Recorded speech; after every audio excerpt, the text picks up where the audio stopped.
And good afternoon from Philadelphia. Frank here with a Sunday edition of UFO News Network Sunday. A rarity these days, it seems, but here we are on a Sunday, our usual day for going through a show. And with me, Chant Hannah, my co-host. And Chant, we've got a very special guest today. Why don't you bring the mystery guest in? Let the folks know all about him. I will. I think he deserves a lot of credit. He's been involved in the field of journalism for many years, and I would like the opportunity to read his bio. Dave Scott is the creator and host of Canada's Spaced Out Radio, running Monday through Friday nights on spacedoutradio.com. A former radio journalist, Dave graduated with a diploma in broadcast communications from one of Canada's top broadcasting schools, BCIT, in '98. Dave then spent 10 years in radio, mostly working in sports before leaving the field to pursue other interests. Dave's personal quest into the unknown started in December of 2011 when he had contact from what he calls the angel of death that he saw in his mother's eyes, which led to his first channeling experience. After this incident, Dave's personal experiences became more frequent. Paranormal experiences. Premonitions started coming true. A Bigfoot sighting with two of the creatures spotted within 10 feet of him. UFOs started appearing anytime he wanted, even though Dave had no idea what summoning was. And personal sightings of 6 extraterrestrials, one who he nicknamed Carl. On November 30th, 2014, Dave launched Spaced Out Radio. Dave's decade as a journalist helped him craft his style of interview, making it comfortable and personal for his guests and listeners alike. He looks at himself as one of the only trained and experienced radio journalists who is also a multiple experiencer of the unknown. This has proven to be a very popular as now. Dave broadcasts both on terrestrial and online radio to over 150,000 people nightly, as Space Out Radio is becoming one of the most popular alternative radio shows in its genre. Welcome, Dave, to the show. It's so good being able to talk to you again. Hi, thank you so much for having me. What a pleasure it is to be able to speak with you guys and be on the other side of the microphone, because both of you have been on Spaced Out Radio a couple of times now, and now I guess it's returning the favor. So I appreciate you taking the opportunity. I appreciate it, Dave. Yeah, Dave, thank you for being on the show. I wanted to start off the show by asking you a little bit about your journalism experience. Can you share a little bit about that?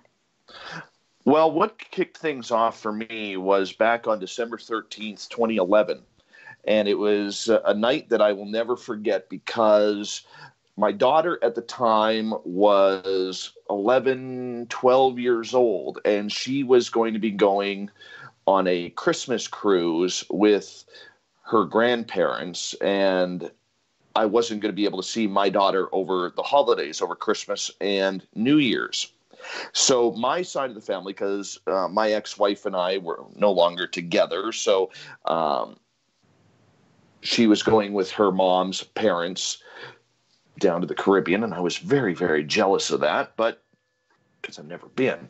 But nonetheless, we wanted to make something special for her, and we had decided that we were going to do her side of Christmas, and we would do a turkey dinner and everything to go along with that, and that way she could open her presents. And my entire side of my family was there, so my parents were there, my nieces, my nephews, my sisters, my grandmother, and my uncle, and a few friends. So we had about 20, 25 people in the house, and everything was going great, just like you normally would have it happen on a holiday night.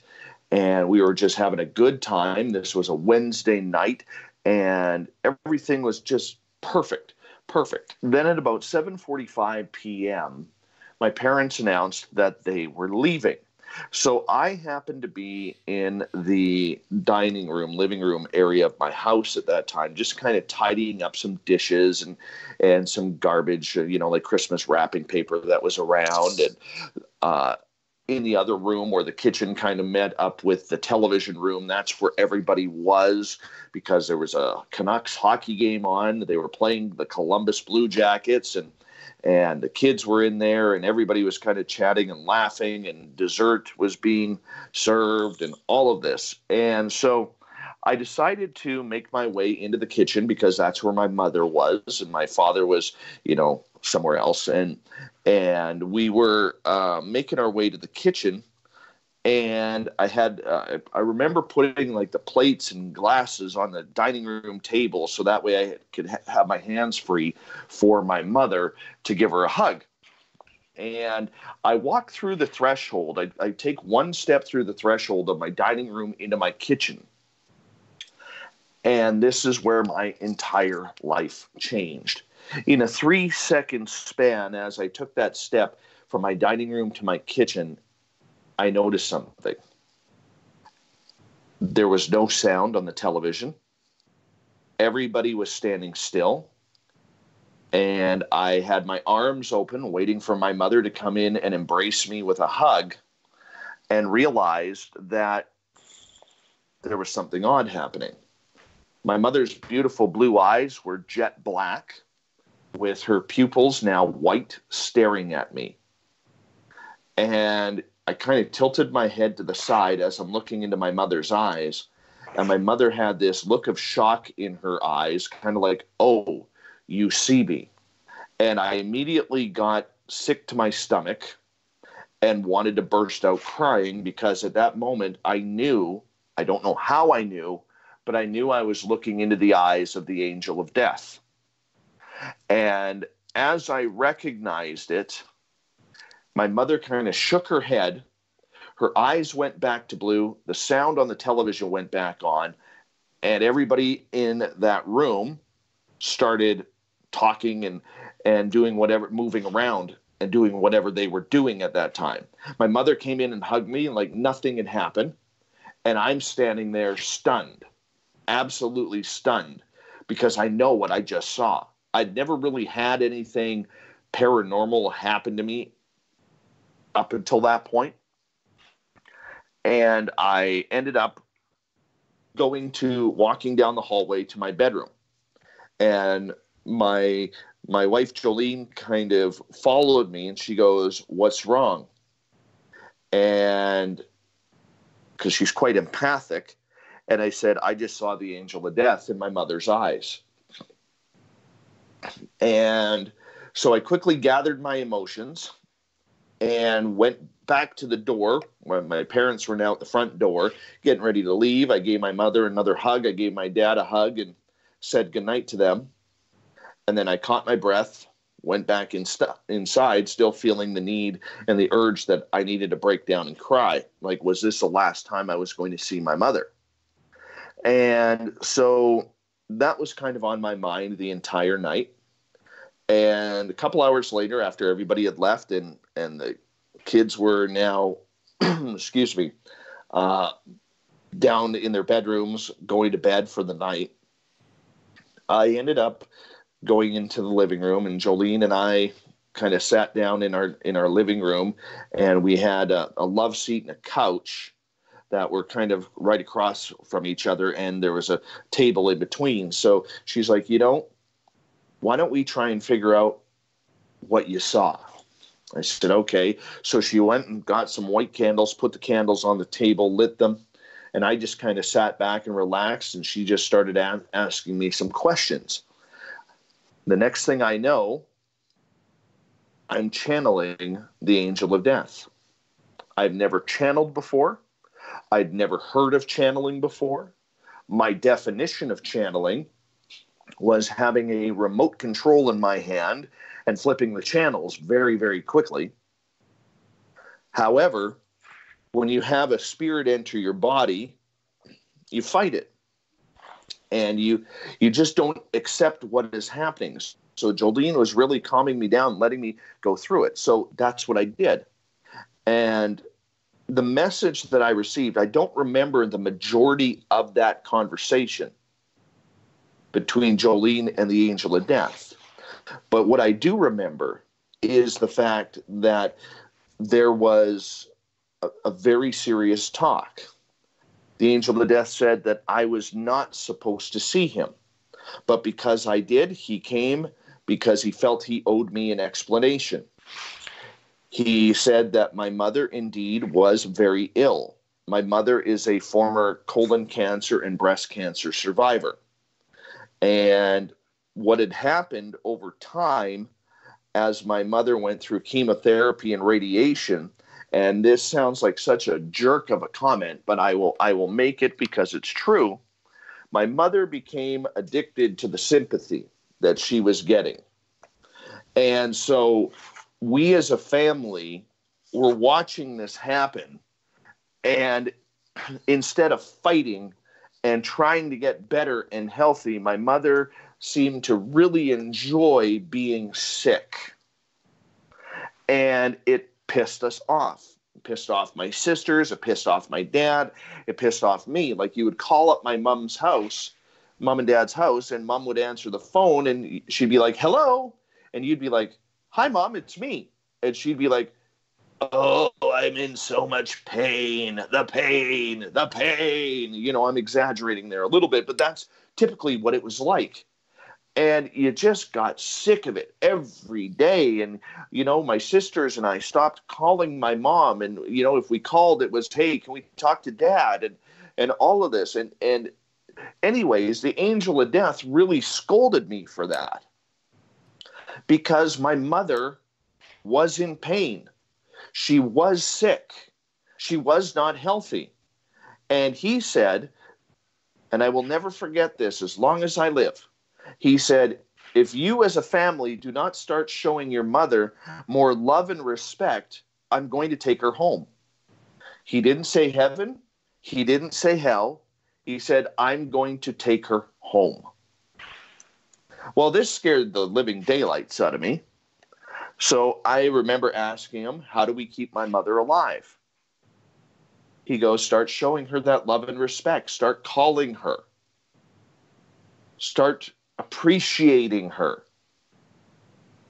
And you better tell the people around you too. So I did. And 7.5 years later, my mother is still alive. And that's what kicked off everything that happened to me in the last 7 years. That's incredible. I was lost in your story, Dave. It's a heavy one. It's a heavy story. Yeah.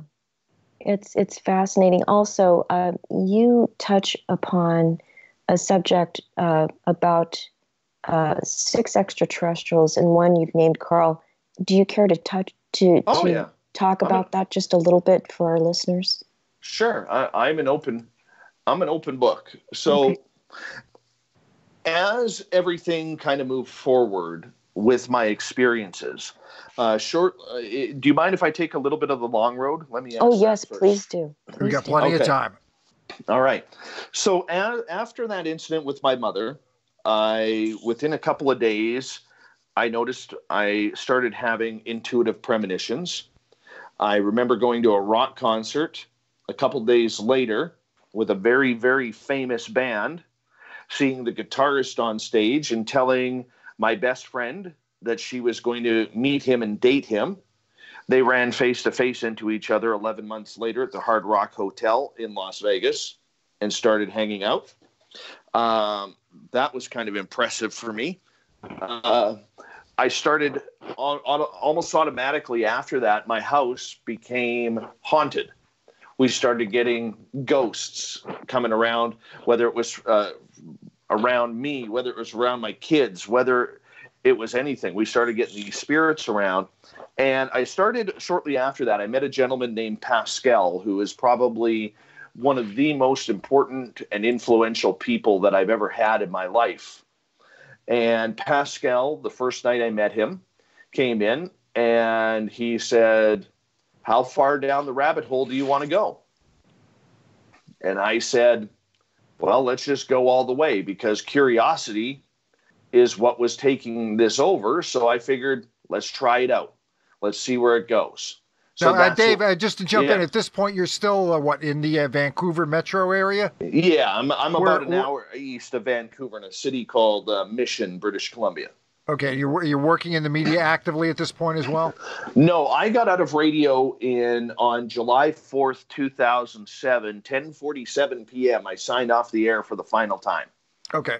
How's that for accuracy? But and then the next day I started in financing.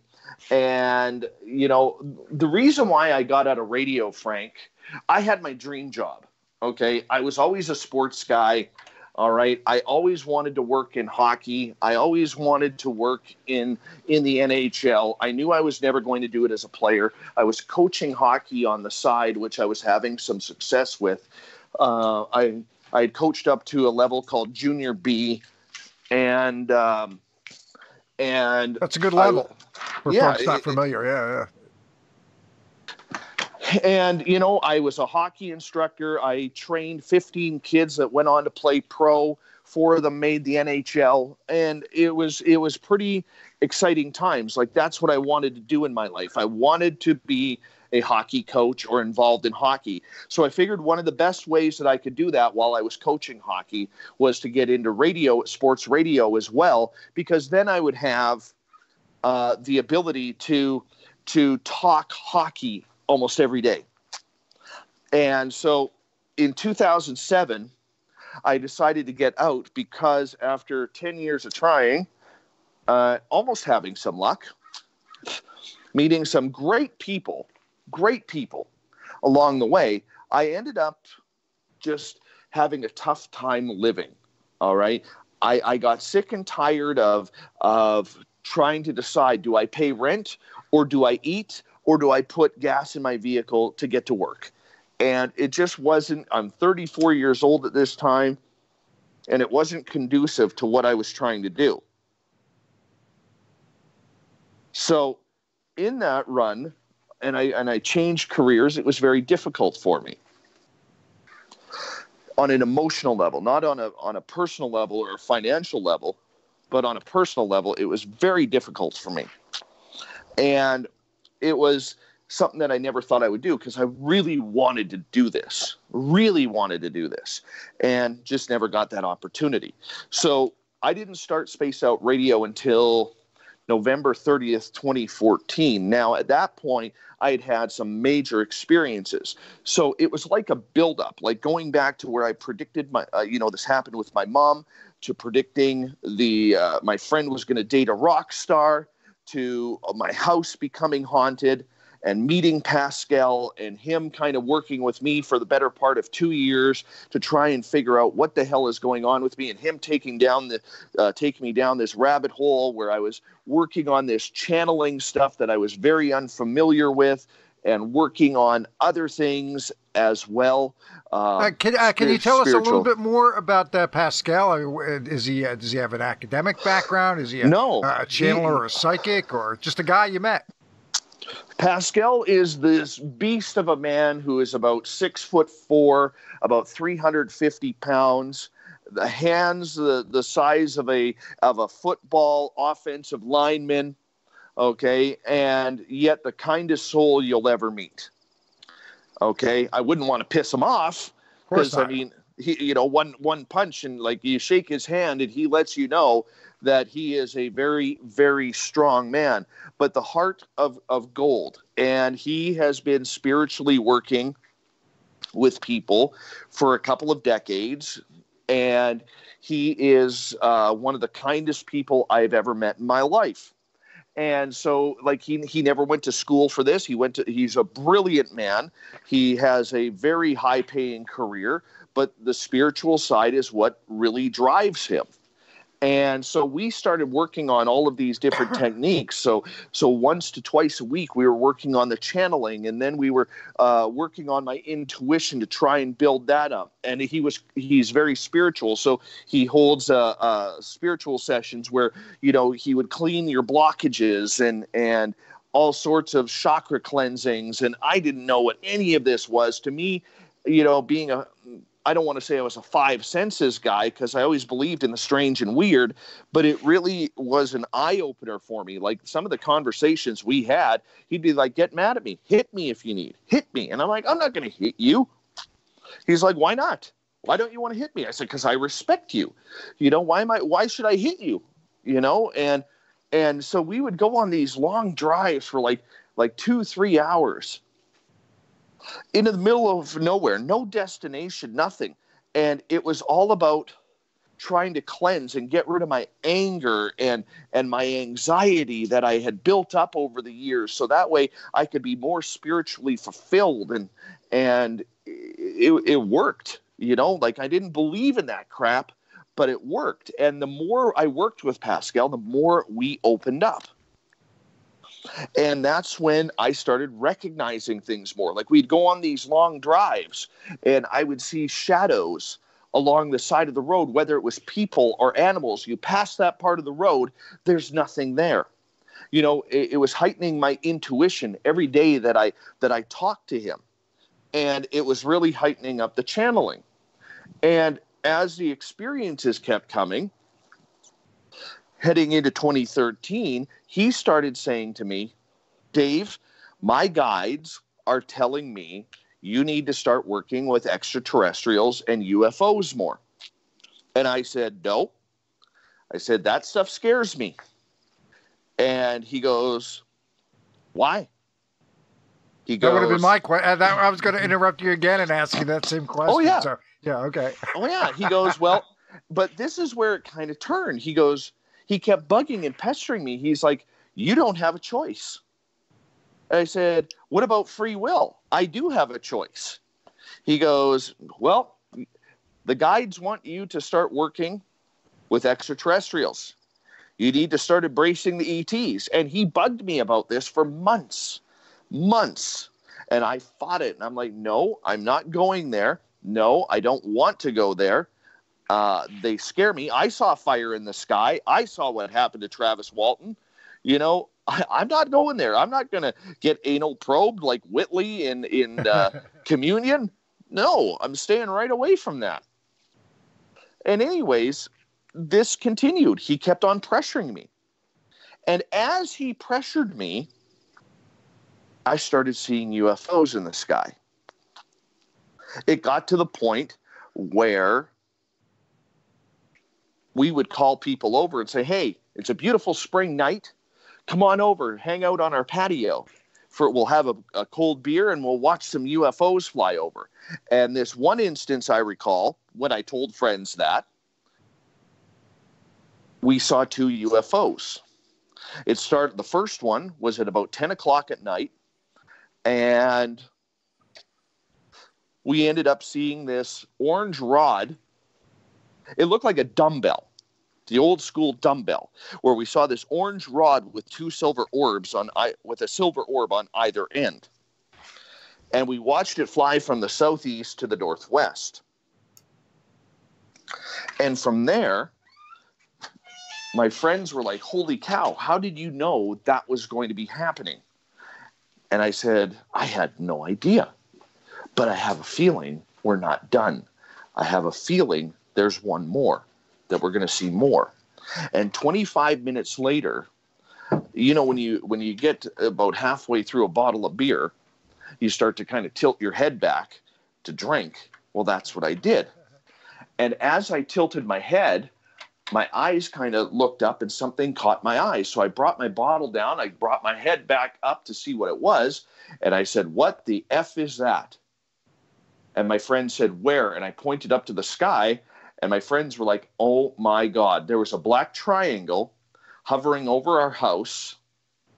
And the undercarriage of that triangle was a bunch of orange rods connected by silver orbs.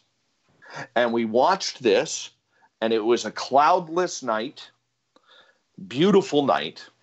And we watched this triangle fly north of us. And it was like a door opened up in the sky, and we watched it disappear into the orb from the tip of the triangle all the way back until it was completely gone. That was kind of freaky.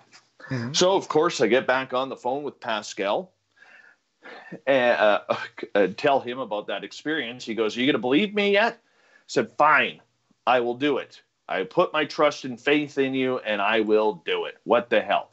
and that's exactly what I did. And then as we went through the year, I mean, it wasn't every night we were seeing UFOs, but it was very often. It was frequent. I've seen a total since, if I accumulate the total of UFOs I've seen over that time, I've probably seen 140, 150 UFOs. So it still blows me away to even say that number, because now that I'm involved in this genre, it doesn't make any sense. It sounds like I'm BSing. And so that's just the way it was. And then in March of 2014, as we rolled the calendar year, I started seeing a lot more. And in March of 2014, I don't know if I was taken. I don't know if I was in a dream state, but I recall being in a bright white room. I knew there was walls. I knew there was a ceiling, even though I could not see them. And from there, I remember hearing this voice of a man. Now, to kind of lead up to this, for the last 3 years, ever since I had that experience with my mother, and as the UFOs started becoming more prevalent, every time I had an experience, being the journalist that I was trained to be, I would literally go, Frank and Chant, and I would be awake until 2, 3, 4 in the morning every night. And I would go to bed with my laptop on my lap, watching YouTube videos or watching television shows, anything I could to try and learn what was going on, try and learn everything that was happening to me. All right. And I always found things that were almost similar, but never quite right to what I was experiencing. And I remember getting very frustrated with that. And so I get taken, it's around March 15th, March 20th. I get taken into this bright white room. Like I said, I don't know if I was taken or I don't know if it was just a dream. And this male voice comes on and says, "Dave, we no longer want you watching any television shows. We no longer want you reading any books on the subject. We do not want you watching any or listening to any radio shows. Do not join any paranormal groups. Stop it. Just stop everything. However, we give you permission to watch YouTube videos." And I remember kind of laughing at that because that sounded weird. I said, I'm just trying to figure out what is going on with me, and you're taking everything away except YouTube. I said, I don't understand. This male voice said, the answer is simple. You will be able to tell what is real and what is fake. And the next thing I know, I wake up just like I normally would. And from there, 3 weeks later, I go over to my friend's house. They had like a mini ESETI ranch. They had 10 acres in the backwoods on top of a mountain in Mission, British Columbia. There were only 2 houses on their street. Those houses were horseshoed by a forest. And, their neighbors were an elderly couple, no children. They usually went to bed before 9 o'clock. And this was about 9:30 at night. I arrived there and I realized that I was having a migraine headache coming along. But a half an hour later, I realized it wasn't a migraine. It was actually shapes pulsating in my head. It started off in the front of my head as a square, moved to the right side of my head as a triangle, then moved to the left side of my head as a circle before the pain subsided. And once the pain subsided, what happened there was I realized that I was being hit with an anxiety attack that I needed to go outside. So I told my wife, I said, I got to go outside right now. I got to go back in the backfield of the property. I don't know what's going on. And my voice is getting faster and everything like that. And she goes, "Oh, can I come with you?" I said, "No, you need to stay in here with our boy," because our son was only about 8 months old at that time. And the wife the wife and husband who owned, I don't talk to her anymore. I will never mention her by name. She says to her hubby, Dave is picking something up. We need to go outside right now. And I looked at her and I said, he's not invited. Why would I tell somebody that they're not invited onto their own property? Right? So her being very, very intuitive, and I go outside. We go into the back field, and I said, and you could just feel that something was around. and it was very, very strange because the energy around, you didn't know where to look, but you knew there was something going to happen. So I said, out of God's peace, love, and light, you called me outside. Can you please show me where you are? And I said it at that exact volume that I'm speaking to you guys. And from 150 yards away by the forest in the neighbor's field, and there was a tree line in between the properties, the entire tree line between the two properties lit up like a Christmas tree. It was the brightest white light I've ever seen. It was pure, but you could still look at it. It wasn't blinding. And so now I'm thinking, holy crap, this light just turned on my command. Did I say it loud enough? No, I said it at the exact same volume as I'm talking to you. I started listening. Am I hearing people laughing or joking around or whatever? No, I'm not hearing anybody. Could it be somebody running around with one of those 100,000 candle watt flashlights and turning it off and on? And it just happened to be coincidence. Okay, no, there's no shadows. There's nothing. Okay, this is getting weird. All right. And after about 30 seconds, the lights went off. So I looked at my friend and I kind of used an expletive, holy crap. And she goes, do it again. See if they're still here. So I said, if you are of alien descent out of God's peace, love, and light, can you please turn your lights back on? Boom. Lights come back on. This time they're brighter through the trees and wider, and everything is amazing. And I start seeing this little tinge of blue through the trees, and I move about 15 feet to my right to try and find a path through the trees that I could see what this blue was. And I find that path, and there's this blue cylinder that is standing vertically. Now, the trees in between the property were probably 55, 60 feet tall. This blue cylinder was going up about halfway of those trees, even though it was on the ground. And this blue cylinder, to describe it, if you take the blue off of a police car's emergency lights, a little bit darker than that, just a tad darker than that. It was beautiful. And there was this black cloud that was rotating counterclockwise at the bottom, and sometimes it would go up to the halfway point of this blue cylinder and then back down. The white light was emanating all around this blue cylinder. It didn't look like it was touching it, but it was like all around it, kind of shooting from the bottom into the trees. And it was gorgeous. And after 30 seconds, the lights went off again. Now we're like, whoa. My friend says, let's walk over there. And I'm like, nope. And she's like, why not? And I said, because we don't know what that is. And just in case, I am not walking back to that house alone while you go on this ride, and I don't know if they're ever going to bring you back. Once again, using the whole Travis Walton type theory. And so she stayed right by me, and she goes, well, let's see if they'll turn them on one more time. I said, okay, not a problem. And so I said, out of God's peace, love, and light, could you please turn your lights on one final time so I know I'm not crazy? Boom. Lights come on. They're just as bright. We're seeing absolutely everything that we saw before.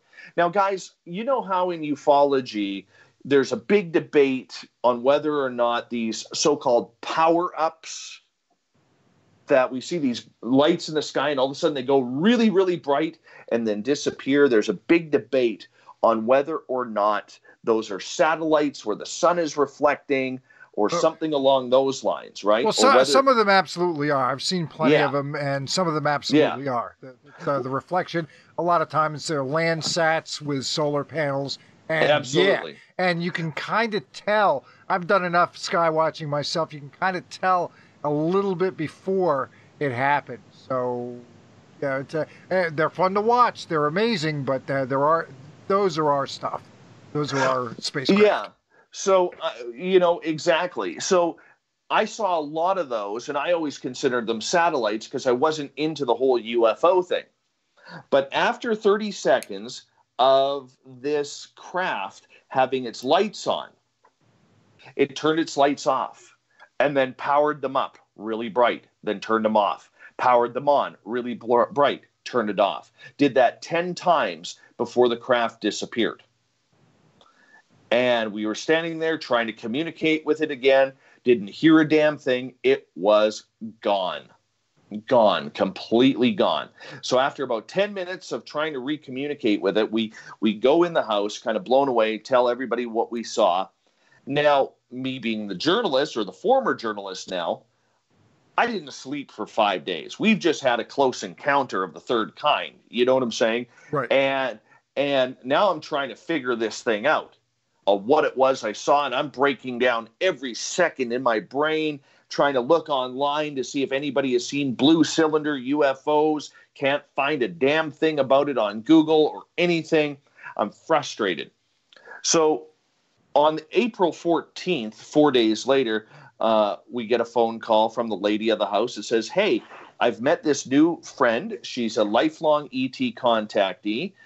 She's coming over for tea tomorrow. Would you like to come? I happen to have the day off. So the wife says, do you want to come with me? I said, sure. This is the first time I've been back to the property since this incident. So the next day, it's early afternoon. It's about 1:30, and we get there, and the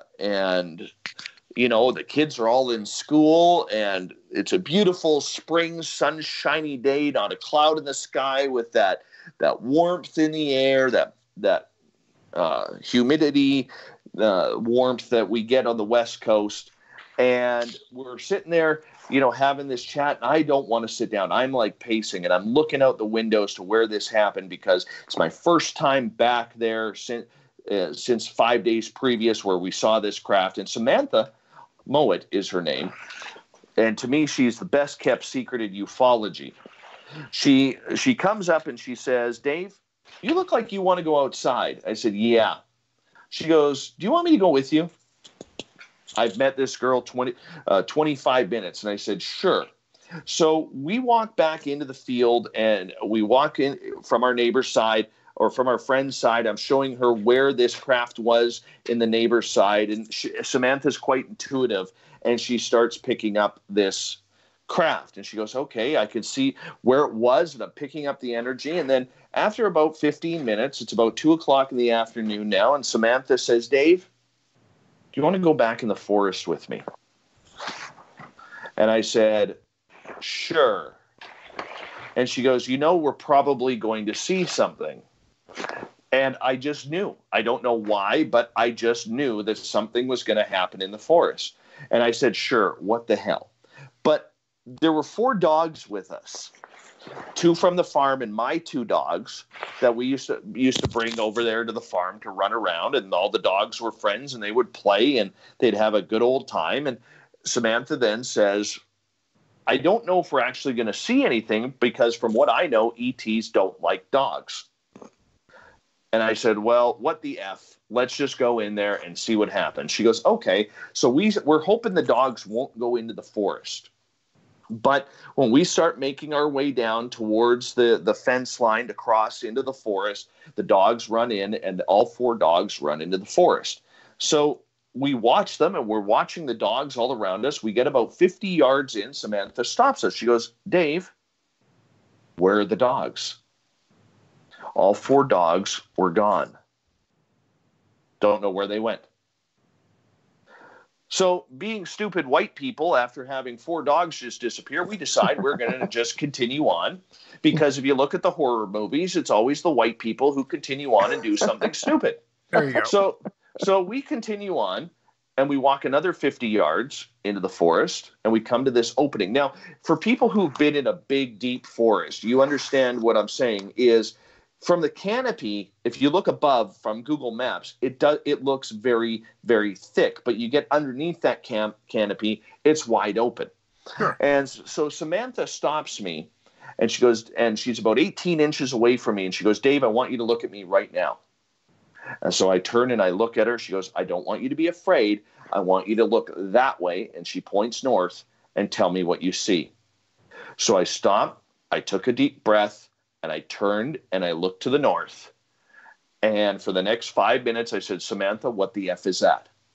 Samantha, what the F is that? Samantha, what the F is that? Oh my God, Samantha, what the F is that? Because about 200 feet in front of me, there was a 10 to 12 foot extraterrestrial staring back at me. So what did he look like? I did not see the arms. I did not see the legs. I saw the body and I saw the head.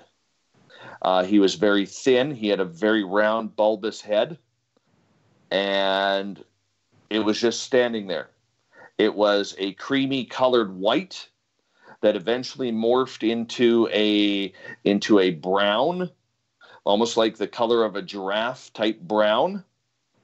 And I'm just standing there staring at it. Samantha is right there with me.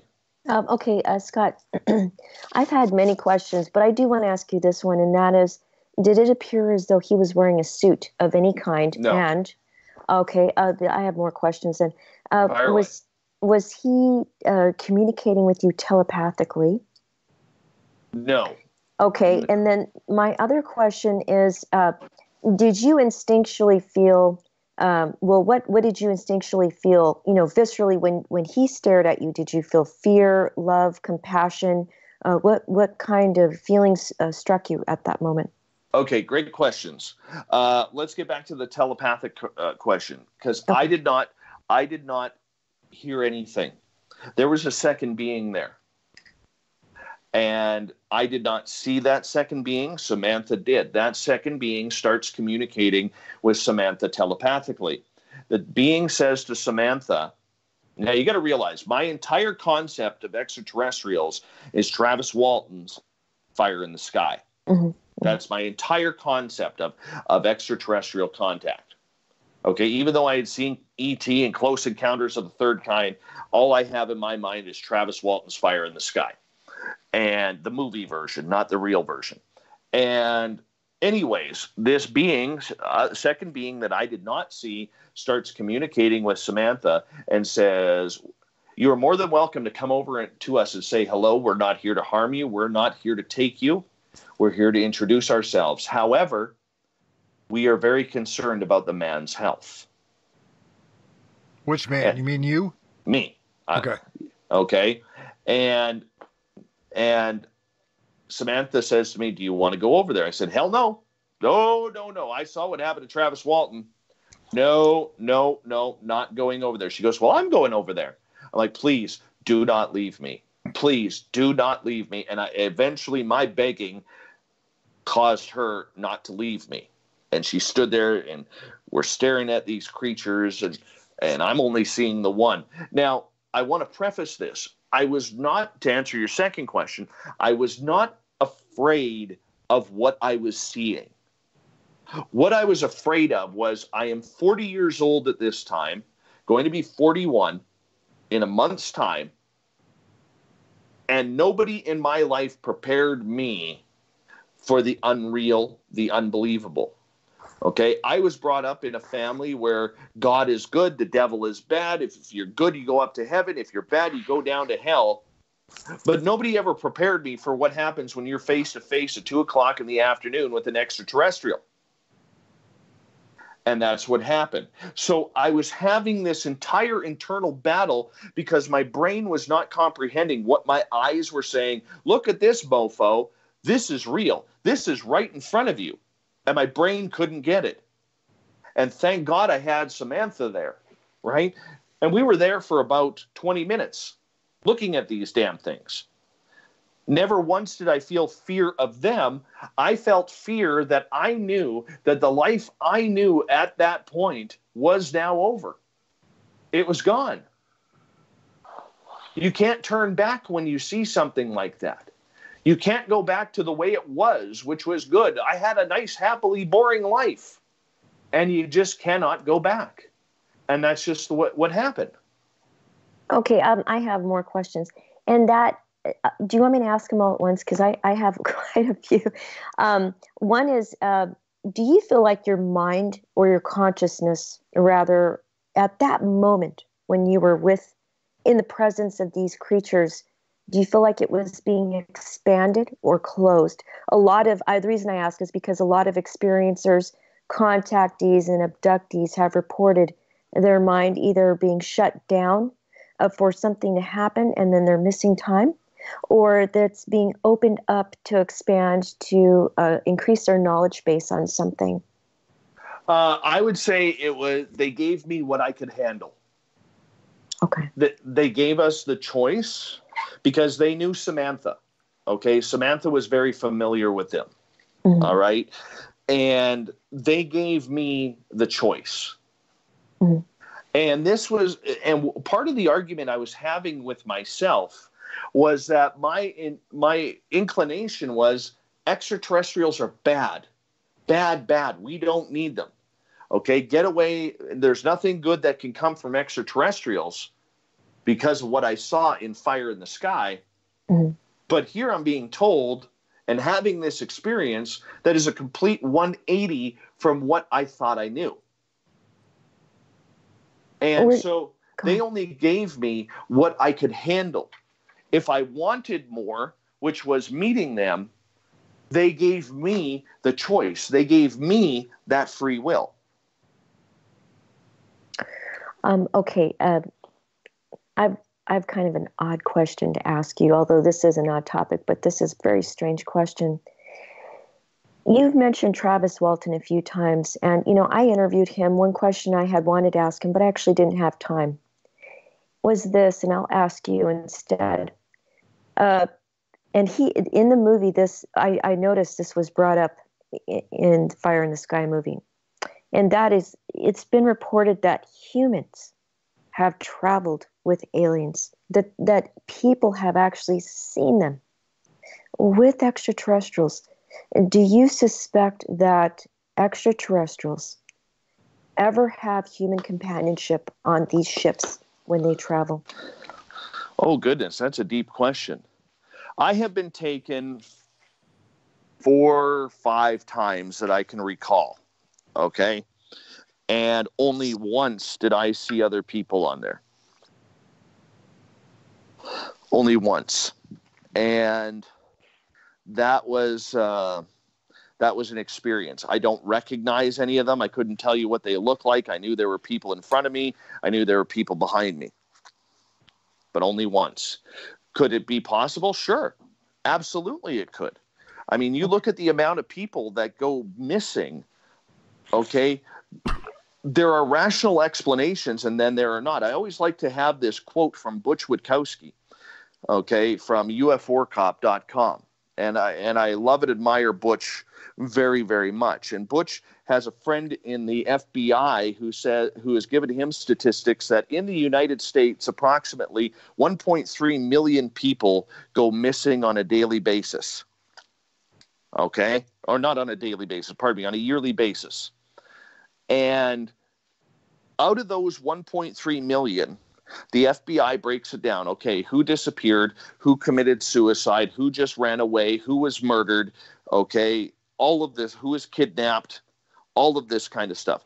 And when they whittle it down, they cannot account for about 65,000 people a year. Well, that's possible because there's 7.7 billion people on the planet. And yeah. So, and I'm glad you brought all that up because it's completely relevant. But I should have prefaced my question with a little bit more specifics. And that one specificity was this. I should have said, do you feel humans are working in tandem with these aliens, like they were, say, for example, in Fire in the Sky? Oh goodness. That's a heavy question.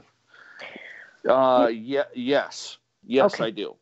Okay, then go ahead. The reason why I do is because there have been a number of people, if you listen to Misha Johnson or Geraldine Orozco or Melinda Leslie or Lorian Fenton, they are very heavily involved with my lab type projects. Mm-hmm.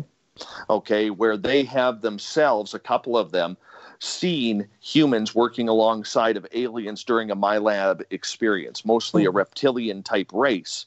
Now, of course, being skeptical, we could say that's a big figment of imagination, or we can say this really happened and this is currently happening, which is why, and I'm sure we'll get into this a little bit later, which is why, when we see all the UFO stuff happening today, we can see why certain groups want to control any sort of narrative on how the topic of UFOs gets out there. There's a lot of talk about aliens are really humans from the future. How do you feel about that? That I'm not sure. Okay. Yeah. And then I had a quote I wanted to bring up to you and then ask how the quote might apply to your life.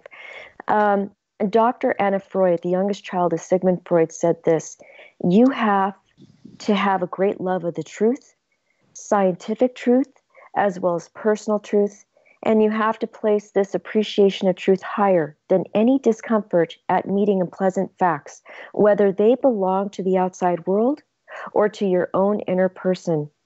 How do you feel? That's the end of the quote, Dave. How do you feel about personal truth now after all the experiences you've been through?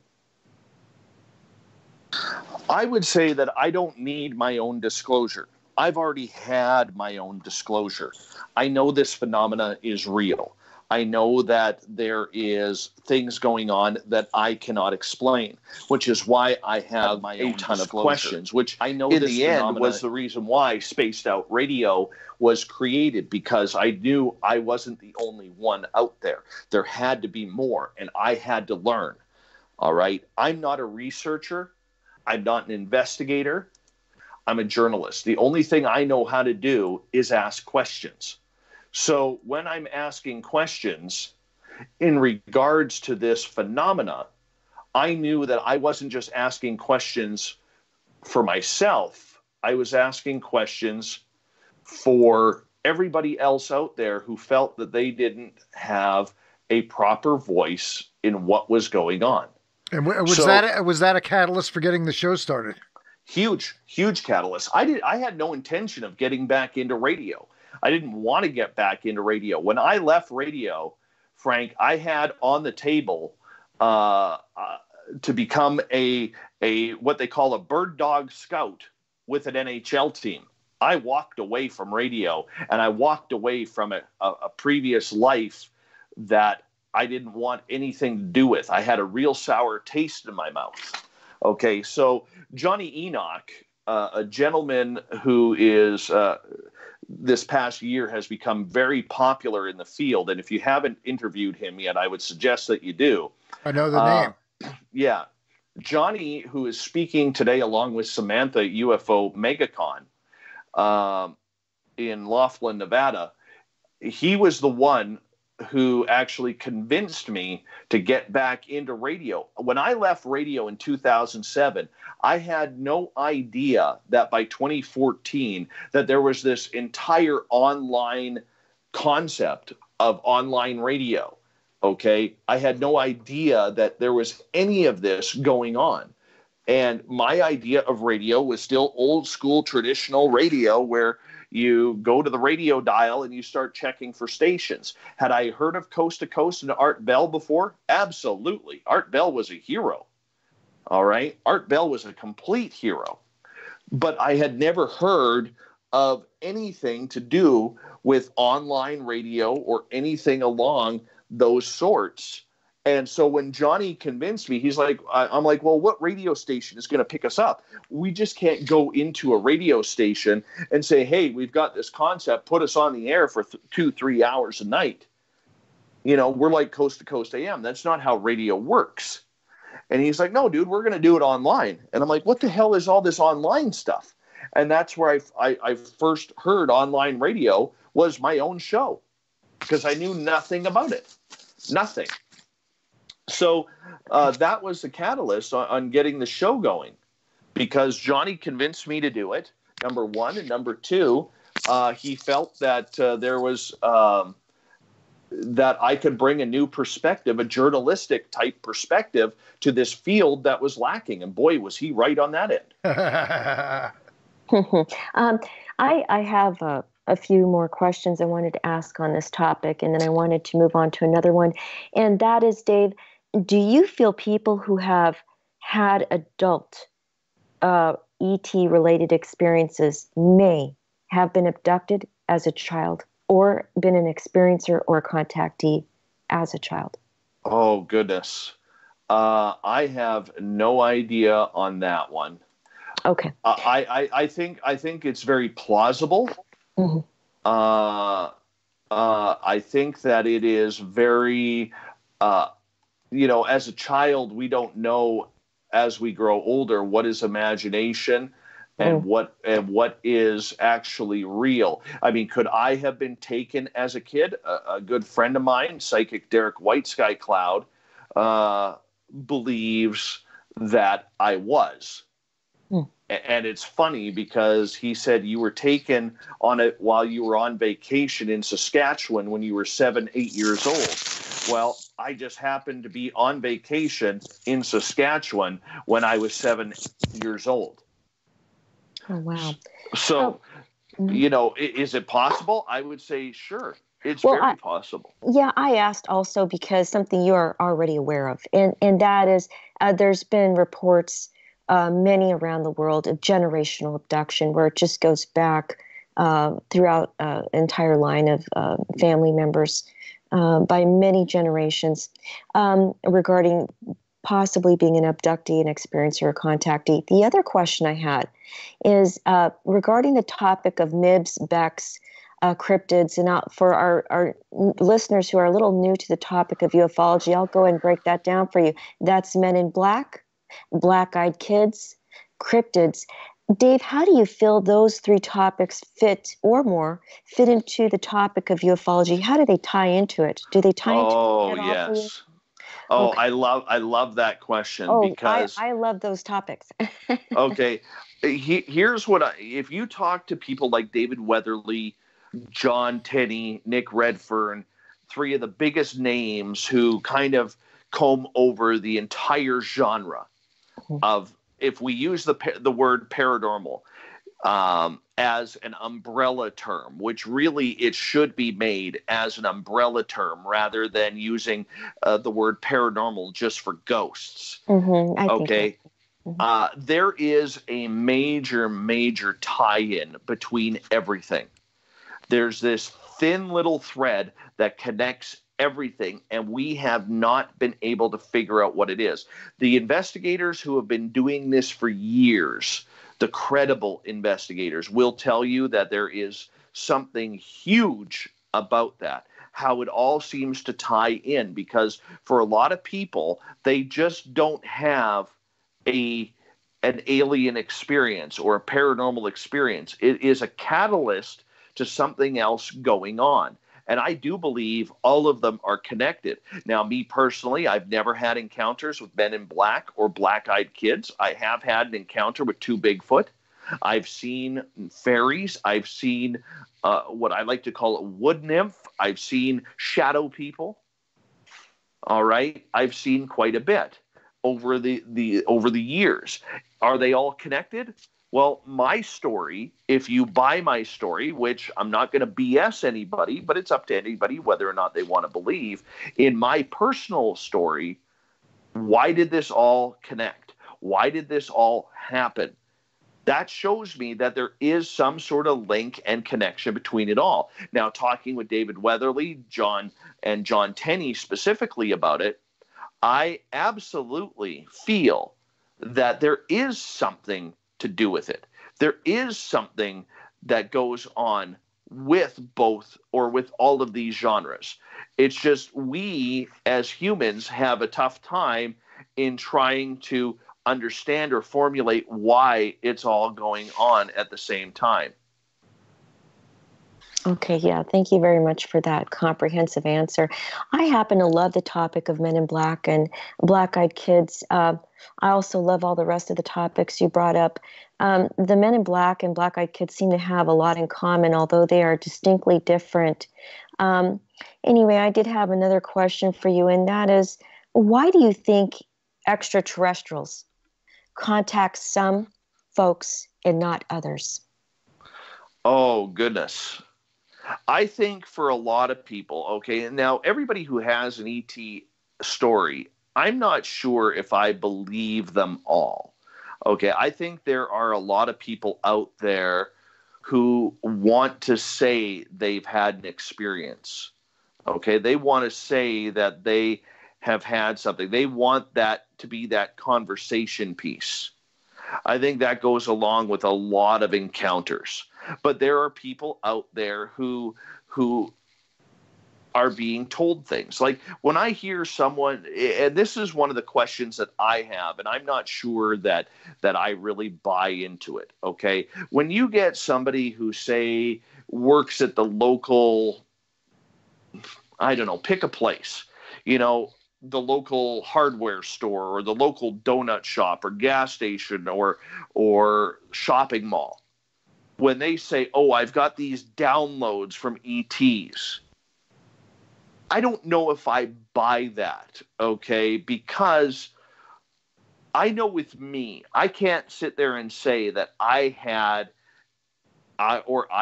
had downloads, okay? But I do know that I have had experiences. I do know that what happened with my experiences led me to becoming a voice in this field. And thankfully, over the last 4.5 years, we've become a very popular voice in this field for a lot of people to listen. And we've gained a good reputation over that. But I don't understand it when you get, say, somebody who is a who's never had an ET contact before in their life, and let's say is a stay-at-home dad, and all of a sudden they're getting these mental images of languages and technology. I don't understand why that would happen with those people, right? I don't understand at all. Why doesn't it happen to government officials, military officials, people of power or popularity, where they are of influence to get the message out? Why is it happening to people who have no way of getting that message out besides looking like a wingnut on social media? Well, we don't know that that's not the case. I've talked to a couple of people and I'm aware of a couple others that there might be. They're just keeping it on the down low. You know what I mean? Absolutely. Right? Like I know people in Hollywood, okay, the few people that I know who are famous, all right, they won't tell you that, not to make this a political statement, they won't tell you that they're Republicans. Because if they living in the Hollywood area, if they mention that they support the Republican cause, they know they're out of work. Right? I mean, that's just the way it is. You got to wonder, do you go out with the message or do you go out with and take away their lifeline, right? I mean, that's what it comes down to. Yes, I had a interesting subject to bring up to you. It's a topic that has polarized people in the domain of ufology, and that is mentally ill people and so-called normal people. And what I mean by that is, let's just say you have an individual who has had,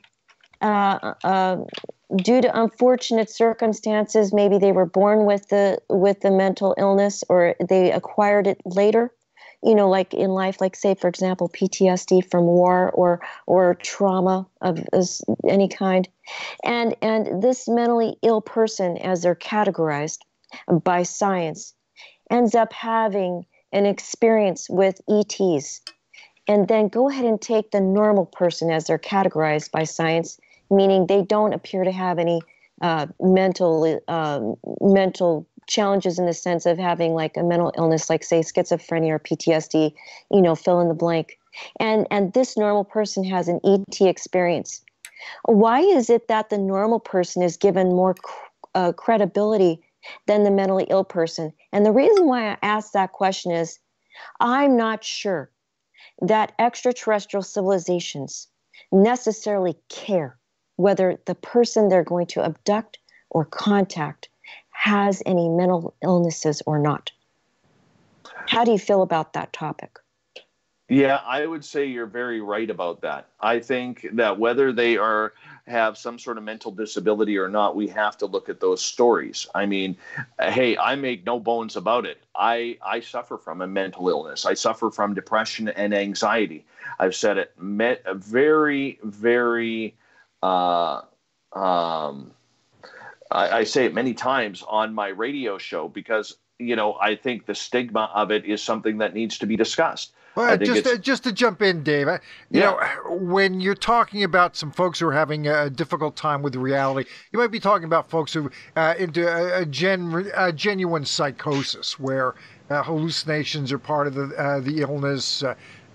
That gets into a tricky area, but it's certainly not depression, which I think is pretty common, anxiety, things like that. We're talking about an illness that's to the extent where function might be difficult if meds aren't taken properly. Hallucinations, auditory and visual hallucinations are part of that illness, where that's not the case with you. So I think maybe Chant's talking about some of those folks that are a little bit more challenged in terms of getting along with their everyday life. Yeah, I would say it's very possible that they're being taken. I mean, why not? I mean, we take all sorts of animals as humans for study. That's a good point. I've actually been, I'm going to do a show on this later. I actually don't know how Frank feels about this, but if I have to do the show alone, I will. The show I'm going to do, by the way, I'm just letting you know, Frank, I'm going to do the show. Good luck. Good luck. Thank you. It's not as much fun as it looks. Right? I've actually been interviewing hunters who have grown up and they were not hunting for sport. This is a different type of hunter. Dave, you know what kind of hunter I'm talking about. So do you, Frank. I know our listeners do too. It's the kind of hunter where they grew up in an economic setting where there really was no economy. And they had to hunt in order to eat. And the reason why I'm interviewing them is because I'm asking them questions like, if you saw an ET, what would you do? They never, ever say they would grab their weapon. Every time I've asked, every single one of them have told me something to the effect, if they're millions of years ahead in their technology, if they have the wherewithal and the ability to get here in an interstellar fashion, why should I even worry about a weapon? You know what they said they would do? Communicate. Yes. I wanted to ask you, Dave, how do you feel about those folks who would pick up a weapon if they saw an ET? I always laugh, and that's a great question. I always laugh because one of the questions I ask every so often on my show to people who have never experienced anything is, how are you going to react? If you have an ET in front of you, if you have a Bigfoot in front of you, if you have a dogman in front of you, how are you going to react? Because so many people out there will say to me, Dave, you had your cell phone on you. Why didn't you take a picture of it? Why didn't you take a picture? I would have taken a picture when you saw those Bigfoot. When they started walking away, I would have chased them down. No, you wouldn't have. No, you wouldn't have, because you're not comprehending what your brain is seeing. You're not comprehending what is going on. Your mind cannot comprehend what it doesn't know, or when it sees something that is not supposed to exist. So I actually get a good laugh. Oh, if I was out hunting and I had my rifle on me and I came across a Bigfoot, I'd pull the trigger on it because I'd be an instant millionaire. No, you wouldn't, because number one, you wouldn't believe what you're seeing. And number two, the creature would be gone before you even got your eyes focused through the scope on your rifle. So I love how people talk tough about how they would react. It makes me laugh. If ever I need a giggle, I will do that and say, you know, how would you react? I think it's great, because if I were in the forest again, and I have a Bigfoot gifting site in the forest here, and before the forest fires last year around here, we were getting a little bit of communication. And not much, but the odd time we'd get some strangeness. And there is no bloody way that I would ever raise a gun to a Bigfoot or anything like that. I really wouldn't. I'd be afraid of the consequences, because I think that it could turn out very, very bad. But for the most part, I think people just love to talk tough on how they would do it, how they perceive it would go, when in reality, they have no idea, because they have never been put in that situation. The topic of metamaterials has been brought up repeatedly, I think last year. Well, Dave, you know about that topic because you cover it, and a lot of people are getting sick of hearing about it. I bring it up often myself. Okay. Chant? Yes. Okay. Nope. You're still here. Chant, go ahead. Yep, I'm right here. Can you hear me? Yeah, I can hear you. Yeah. Okay, great. Yeah, I had a question about the topic of metamaterials. A lot of people are sick of hearing about that topic, metamaterials, or exotic alloys or exotic materials. Dave, you know about that topic because you cover it. What I wanted to know is whether you're sick of the topic or not, and I know you feel it's relevant to a degree, I know you do, but how do you feel about the topic of metamaterials, or materials that have extraordinary properties in connection to the topic of ufology or any other topic, science or more? I think we need to figure out what is going on, but I think we also already have them. Good point. All right. I mean, look, if you buy into what is being hidden at Area 51, whether it's David the Dare, Bob Lazar, all right, whomever it is, you have to look at the idea that there is something going on, all right? There is something going on. And I think what they are trying to do, in my opinion, and this is where I'm going to put a little bit of tinfoil on my head here, I think what they want to do is they want to, whoever it is, whether it's to the Stars Academy, the government, or whomever, I think they would like to get a list of people who actually have some sort of material. Let's see who's out there, who has it. And not only that, but they're able to grab that material for their own usage, whether they take off a little bit, for DNA type purposes, or whether they take the whole thing because someone's going to say, hey, yeah, take it. All I want to know is what it is, and those lists exist. Those lists are out there. Absolutely. If you want to dig past the, the relatively uninformed back and forth about this, those lists are out there. This stuff has been worked on. At least one paper that I'm aware of has been written about it. There are a couple teams. TTSA is getting a lot of attention about it, but there's another partnership between Professor Gary Nolan and Jacques Vallée. Yes. They're working on it. So it's out there. It's a thing. It's a definite thing. You've got a number of scientists, including the two guys I mentioned, plus Peter Sturrock, professor of physics from Stanford, going back a ways when he was working on it. And also Hal Puthoff has talked about some of the material that TTSA has. They're on the record. They're saying this is unusual. We can't figure this stuff out, or where it was manufactured. So it's a thing. It's a fairly condensed thing. It's a limited thing. But there is enough detail about it. The problem is it gets talked about a little bit here. It gets talked about a little bit there without going into the full context. And that results in some of the confusion and some of the frustration, I think. Oh, I totally agree with you there, Frank. I totally agree with you in regards to metamaterials. I mean, they want to get their hands on it all. Let's face it. The government is greedy. Whether it's our taxes, whether it's something that they want that they are not wanting to talk about, the government is greedy.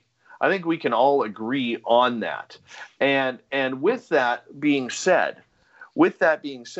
why not collect that list of people who have these items, because now you know where this contact is being happened. So you give a nice soft interview. Oh, how did you get a hold of this? Have you been in ET contact for long? And people will tell you because they're excited to talk to you about it, and that somebody is talking to them without treating them like they are an anomaly or sick in the head.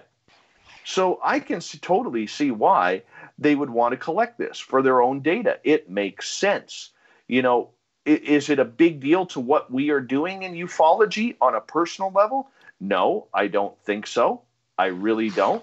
I do believe, though, that it is something that they want for their own collection, and why wouldn't they? But in the grand scape of trying to figure out what is happening with people, okay, and why people are going through this, does it make a difference? I don't think it does. They just want the materials. They want to be able to study the science of it all, which makes complete sense. Yeah, it could, but let me use this as an analogy.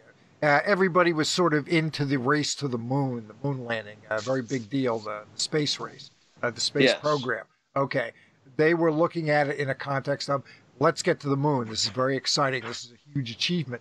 But the process of getting to the moon led to a lot of technological advances that we're enjoying the benefits of to this very day, even though none of us may have been thinking about it during the space race itself. So I think it could. I mean, it could very well have a really positive impact on humanity in ways a lot of the casual UFO buff may not be thinking about right now. But the scientists who are doing some work on this stuff, they're thinking about it, and they're thinking about getting published, which is another reason for some of the lack of transparency. They're also thinking about patents as well. So that's another layer that we have to kind of fight through. But I think there's enough information to go on to have an idea of who's holding what, and there's also enough of an idea of what they find curious about this, these various fragments that are in various hands.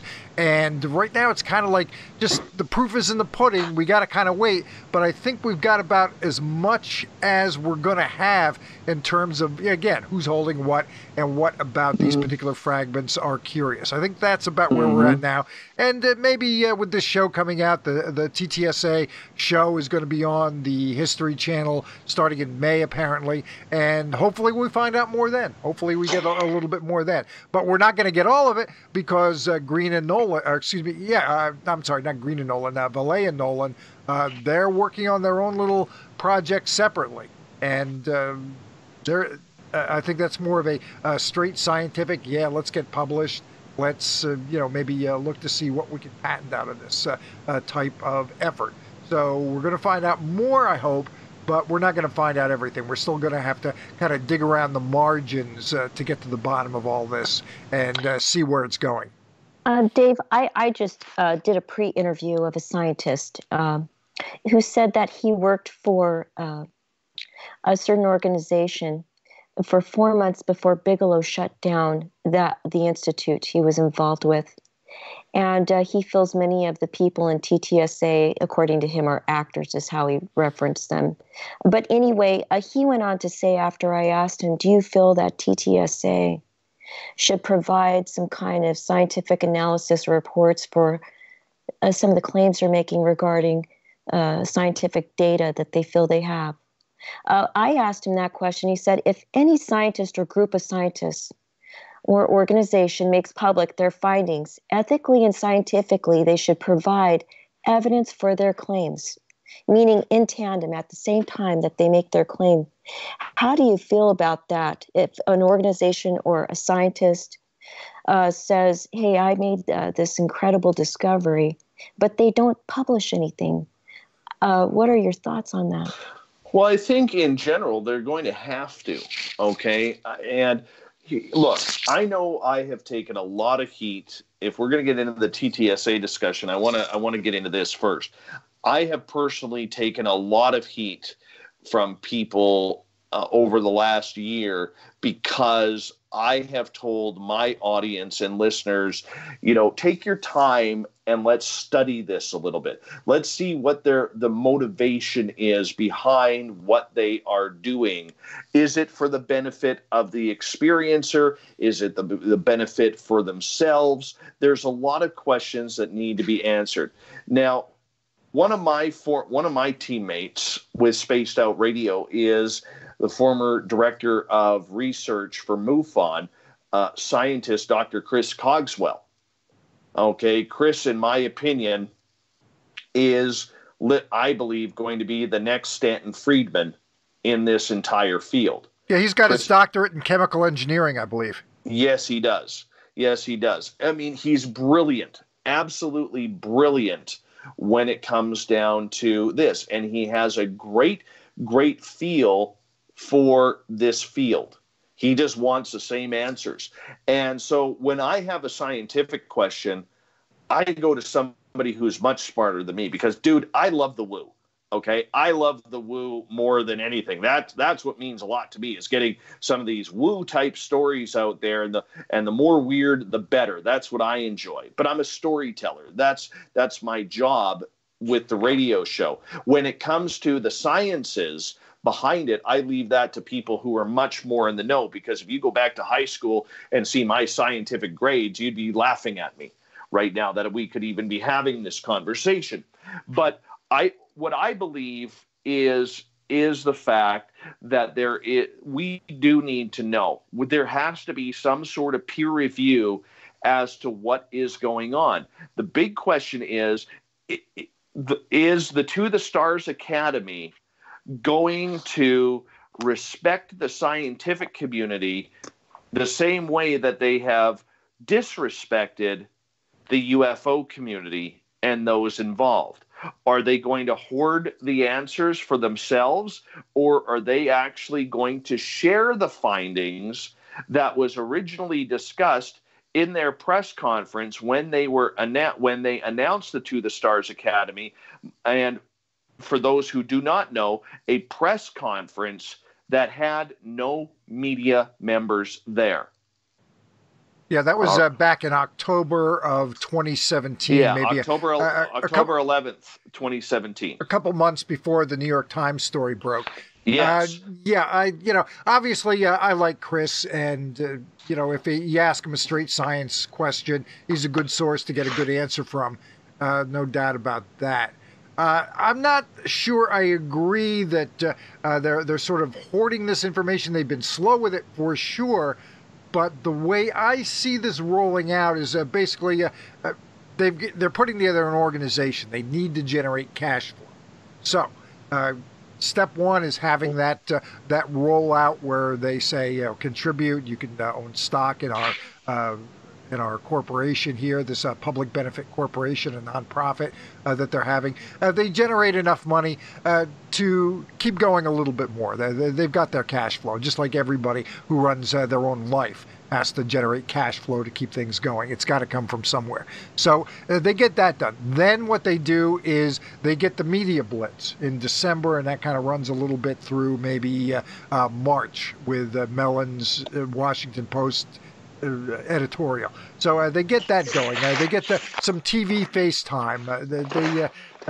What they do basically is they get together enough to put together a pitch reel.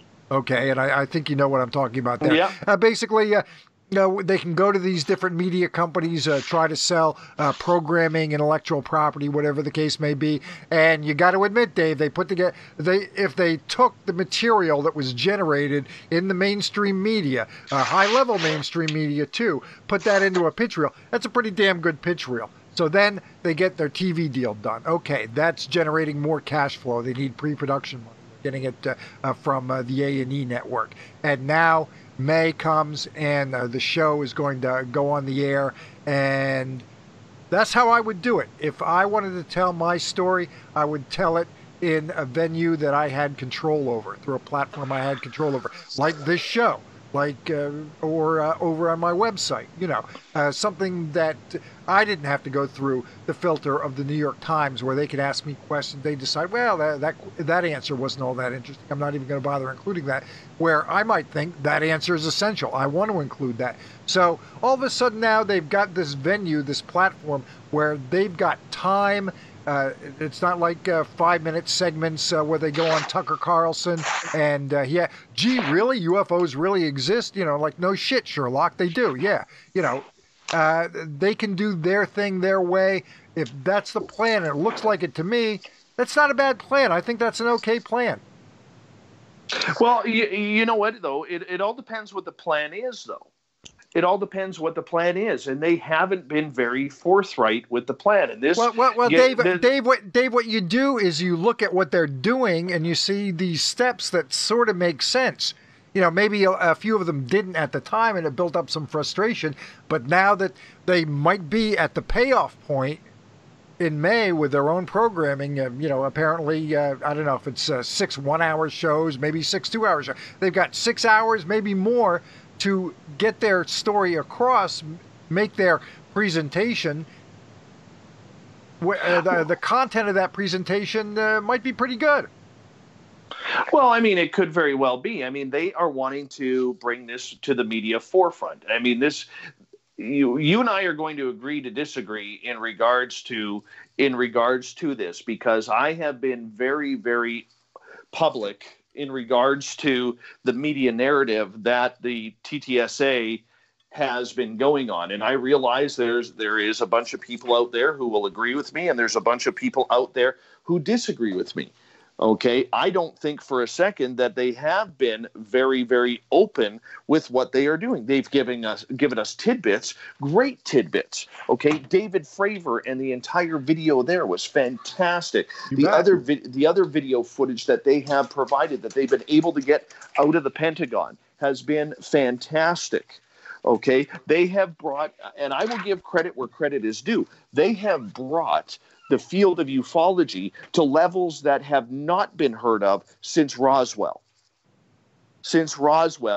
Okay, they have single-handedly stopped many media outlets from playing the X-Files theme song or Twilight Zone or Close Encounters and then making fun of our stories. They have done a lot of good. I'm going to give credit where credit is due. And they have been a huge catalyst in the field, the biggest catalyst really that I've seen since I've been actively involved in all this. Absolutely they have. Absolutely. But with that comes questions. They have to be able to answer questions. And the way they have dodged and treated the majority of the UFO community, people are just wanting to ask one question. Why?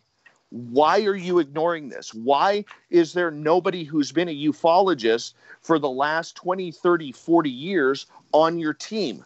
Why do the majority of your members of your team have all ties to Robert Bigelow in one way or another? Okay, these are questions that they are dodging. These are questions that they know, Frank, they are not going to get from the mainstream media, because you're dealing with some extremely smart people who know that for the most part, the mainstream media never wanted to cover this story. And when they had the opportunity where they were forced to cover this story due to the New York Times article, they didn't know what to ask. They've been asking. Exactly. They don't have the background. They don't. Well, here's a thing that I tell people, okay? Because I'm very passionate about this. When you're in a journalism situation when you are forced to cover a topic that you do not like, you do not understand, or you do not know, you ask what we call softball questions. TTSA knew that the majority of the media out there has not ever wanted to cover this story. So what they did is they went to media outlets that were going to ask them a bunch of softball questions. Now, normally on a story of this magnitude, you have a point and you have a counterpoint. If you notice, the mainstream media never got the counterpoint to what TTSA was saying. Okay, because TTSA says, we're giving you Lou, we're giving you Fravor. Okay, the media being caught off guard, doesn't matter if it's CNN, Fox News, whoever, says, oh, okay, they didn't interview any counterpoint because they didn't know how to take the story. They didn't know how to run the story. They were so caught off guard by the story that this was real, they didn't have anybody out there who could do proper research to say, well, let's find out what Richard Dolan thinks, or Grant Cameron, or Linda Moulton Howe, Stanton Friedman, just to name some names, to see what they are saying about this, because they just combined to jump have in, about 100 years. Yeah, just to jump in, I did see Dolan interviewed by CBS News Cable, so they did do that. But again, okay. it was one interview. Again, a typical 5-minute segment, and they brought him in. And I mean, that was it. It was basically a drop in the ocean, Yeah, and all the coverage that they give in all this has been a drop in the ocean. But suddenly there are drops there where there were no drops whatsoever before. Absolutely, and that's a good thing. That's a good thing. Okay, but we also have to go on the narrative too. Okay, that outside of George Knapp, who I idolize the man. Yes, okay, George has been on this. They have not given 2 seconds for anybody who is associated with any type of alternative media for this topic. They have not been on my show. They have not been on Midnight in the Desert. They have not been on any, since the announcement. They haven't been on with George Norrie.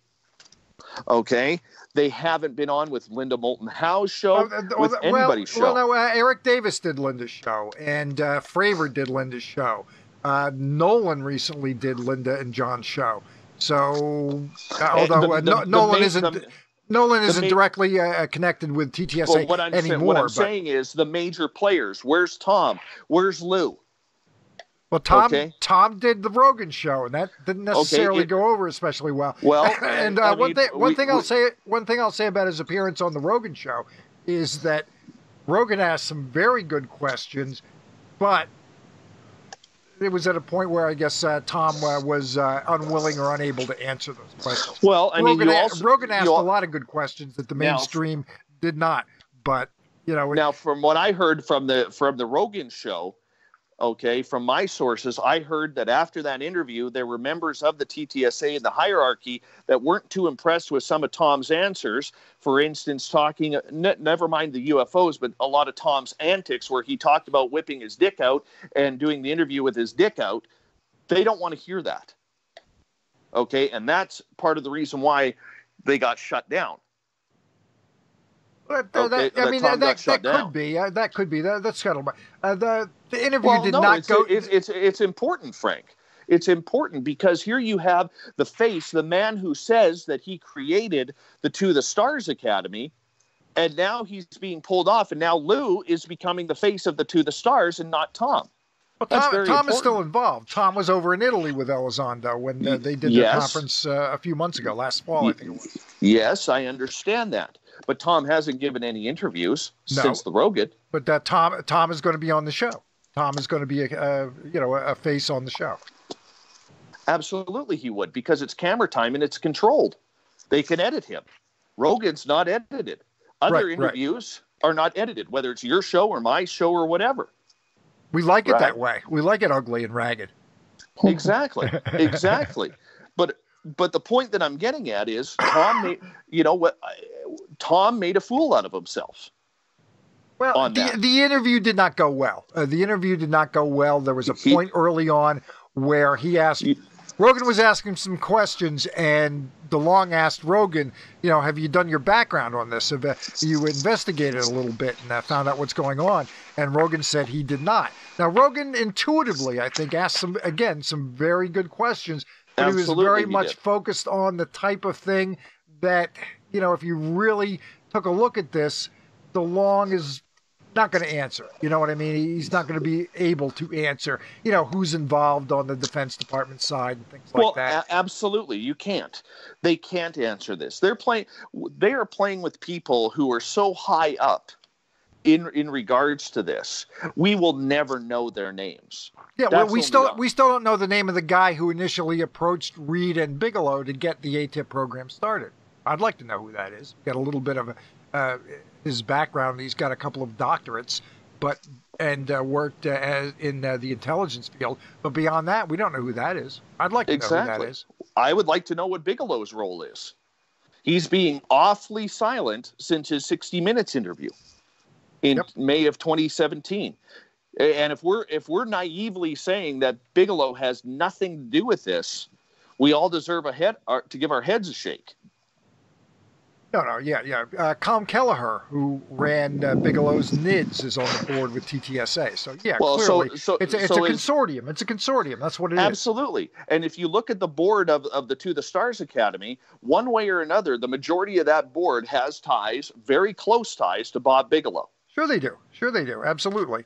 And I've told you now, I don't know if I doubt very much that the entire TTSA concept was thought of when Reed and Bigelow put together the ATIP program. And Reed has talked about it being a competitive bid and all that, but I think realistically that was an inside job to get Bigelow 100%. The best information from the best source possible, the military with all their remote sensing data and all that. That was a coup. Like I said, that was an inside job, in my opinion. And hugely. I've seen nothing to come down the pike since then.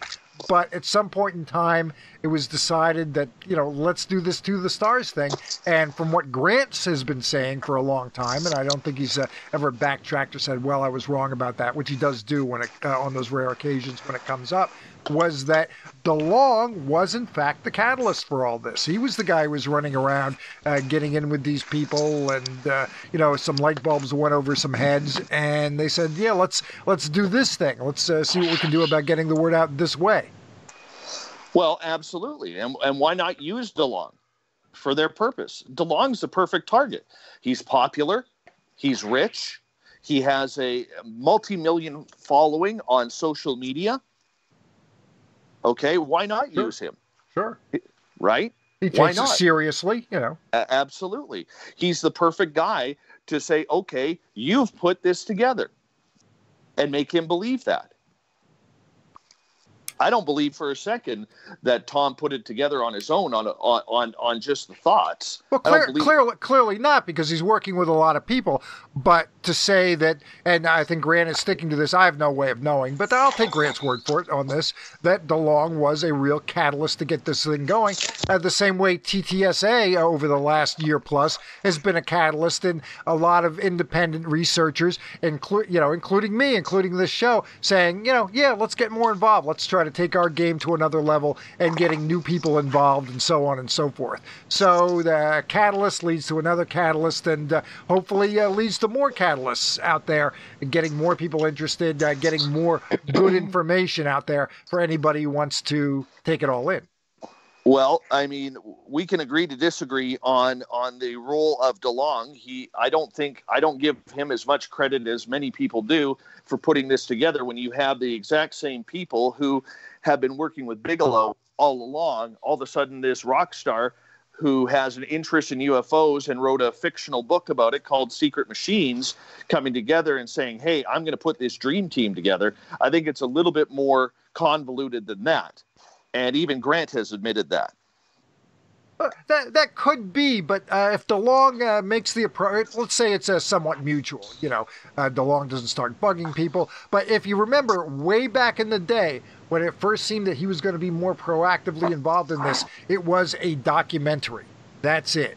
Remember, I don't know if you remember this or not, but he had a teaser trailer together. He had a sit-down interview with John Podesta, who at that time I think was out. He had already left the Obama administration as an advisor, and he was out, and he was willing to sit down and talk to DeLong and do an interview. And I'd never seen him interviewed on the UFO topic. So I'm thinking this looks pretty interesting. And then all of a sudden things go a little quiet, and then it kind of reemerges. DeLong kind of reemerges in the UFO field, and he's putting this together. So, who knows? Maybe it was just him trying to do a UFO documentary, talking initially to Podesta. He maybe makes some additional contacts along the way, looking to do a documentary, and all of a sudden this larger idea springs forth, and here we all are today.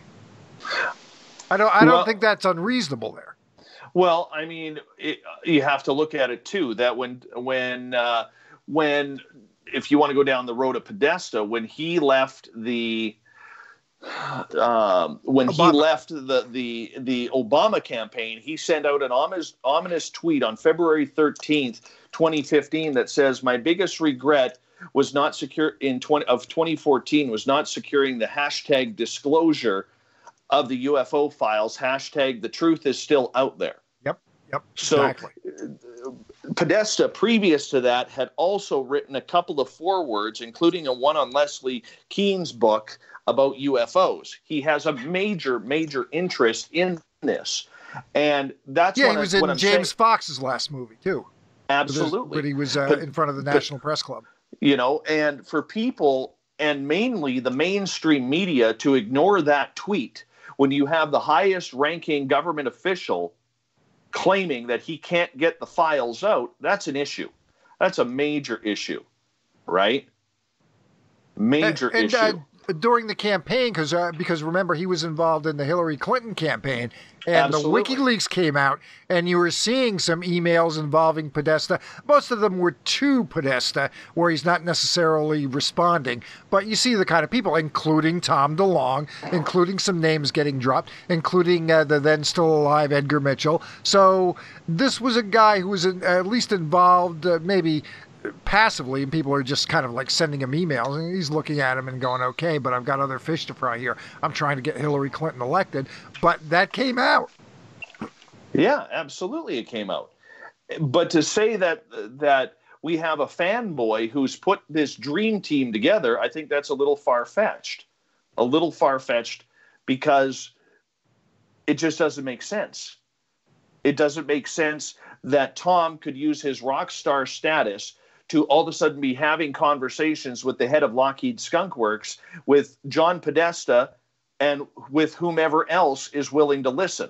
Well, I'm not so sure about that. But keep going. But we can agree to disagree on that. That's the beautiful part about this. Okay.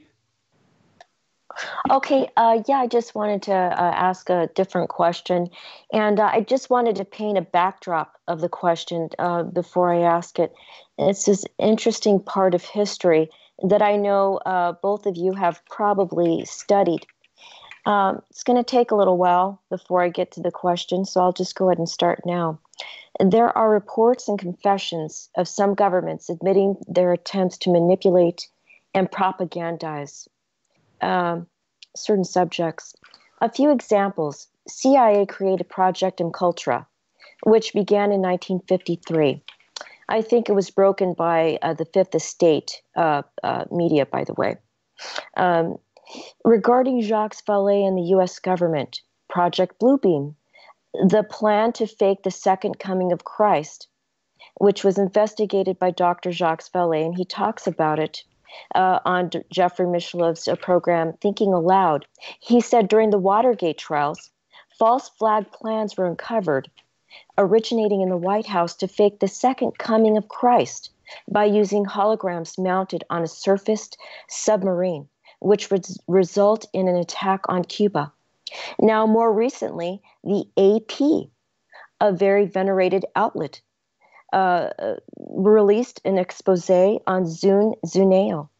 In April 2014, Zuneo was an online United States-owned company, social network and microblogging service marketed to Cuban users.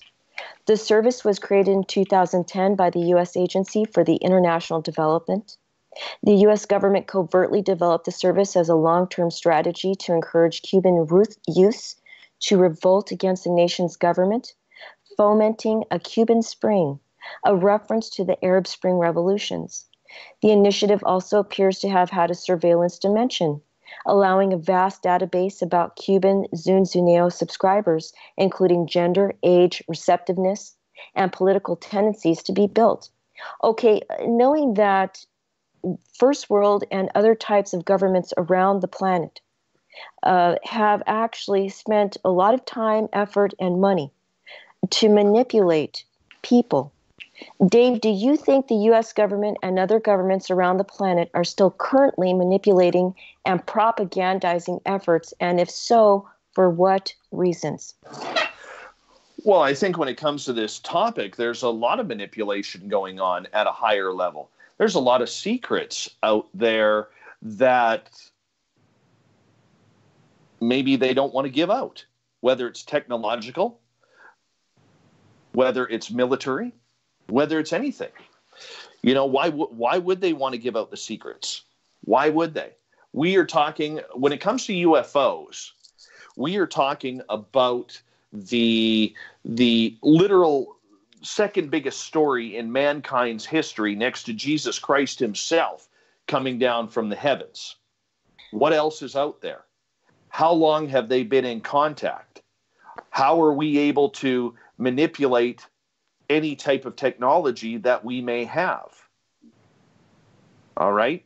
If you believe that Roswell happened, that Kecksburg happened, that Shag Harbor happened, what did we retrieve from there?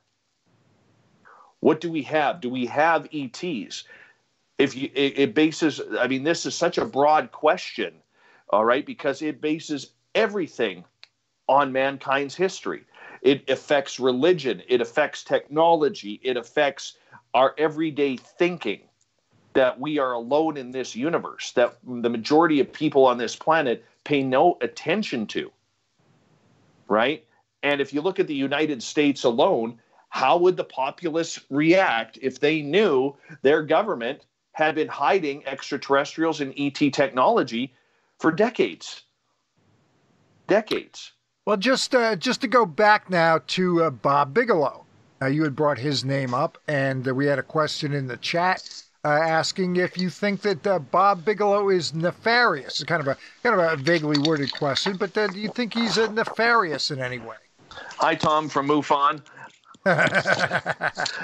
I don't think Bigelow's nefarious. I think he wants to know.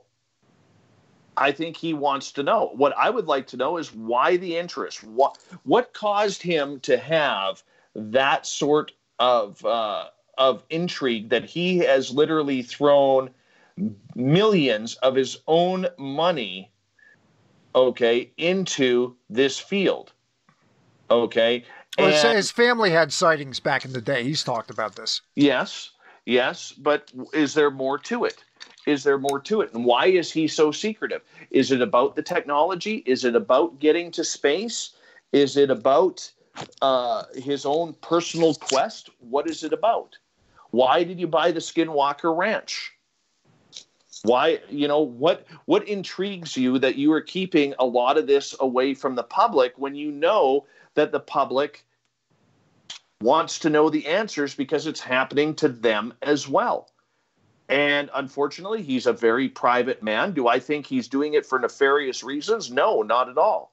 But I do believe that it has to deal with probably profit, probably his own wanton, yearning desire to figure out what else is out there. Maybe he wants to be the man who, finds the UFO Holy Grail.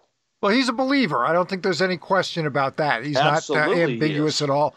If you looked at that 60 Minutes interview. But again, even 60 Minutes, a fairly in-depth piece, maybe 15 minutes worth or so, when they ran the profile on him, not too much on the ET topic.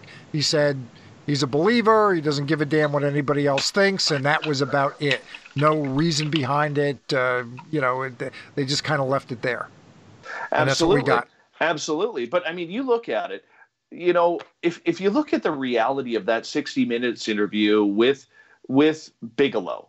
That was a big damn moment. I mean, that was a huge, huge moment that in reality, Why, when you have a very popular billionaire in the United States making these claims, that little piece of what he said was not headline news all across the United States the next day, to me is ridiculous. It was massive for what he said. And anybody in ufology who does not take what he said as being literal, you got to give your head a shake. You have to give your head a shake. You could tell in that interview that the lady who was interviewing him did not want to go down that road. Yeah, Bigelow is smart. He goaded her into that conversation. He wanted to say something, and God bless him for doing that. All right. The big mystery with Bigelow is Bigelow himself. What is the purpose of all of this? Why are you doing this? When you got the money from the government, why are any of us into this? Why are any of us all into this? We've all got our reasons. He happens to be an unusually wealthy guy, and he's putting his money where his mouth is. My only criticism of him is really that he's being, quite frankly, somewhat miserly with the data that he's acquired. He should back it up better and more openly. You're complaining about To the Stars Academy, but Bigelow's been all over this for, a couple decades or so, and he's, he makes the To the Stars Academy look like the Kardashians by comparison. Absolutely he does. Absolutely he does. What is the reasoning? That is the big one. All right. I mean, I would love to ask Bob Bigelow that when you got that $22 million, why did you use a portion of that money to go buy UFO websites? I would like to ask that. What was the purpose for Bass doing that? Example, he bought one from a guy named Brian Vike north of me. Why did you do that? Why are you trying to own the market on this field? What's the reasoning behind that? He will never have to answer that because he's a private firm. But if you go on Brian Vike's old website, all right, hbccufo.org, he bought all the files to that. He scooped up a lot of people's files and archives. Absolutely. And, obviously he got involved in MUFON. Yes, he did. He got, John Alexander arranged for the FAA to refer any kind of pilot sightings or any sightings that might come their way to him, to Bass. Absolutely. John Alexander has said on my show that when he bought into Skinwalker Ranch, even though John never experienced anything on his own, that everything that has come out in public that happened there is true. Well, if it isn't true, why would you admit it's true? So, I mean, there's a lot that Bigelow is mysterious, and it's the mystery of Bigelow that keeps us all going. Why did he buy into MUFON? What did he want from that? Well, I think he wanted data. I mean, to put Absolutely, that might be an oversimplification, but he wanted data. Okay, but what kind of data? Because I've heard different the best stories data on he that. could get his hands on. Okay, but that's easy to say. But what's that data? It is easy to say. I mean, it's an oversimplification, but I think he was looking for things anywhere. He went into business with Bob Lazar for a little bit. Yes, he did. He seems like he's a guy who will take some chances, but will cut his losses too, because Absolutely. that corporation with Bob Lazar didn't last that long. The arrangement with MUFON didn't last that long. If he's dissatisfied with what he's getting, he'll cut and run. I think that's the evidence too, based on his behavior. But isn't it coincidental, though, that the minute Bigelow gets involved with Bob Lazar, that the so-called death threats that Lazar was experiencing from outing his experience at Area 51 just simultaneously quit?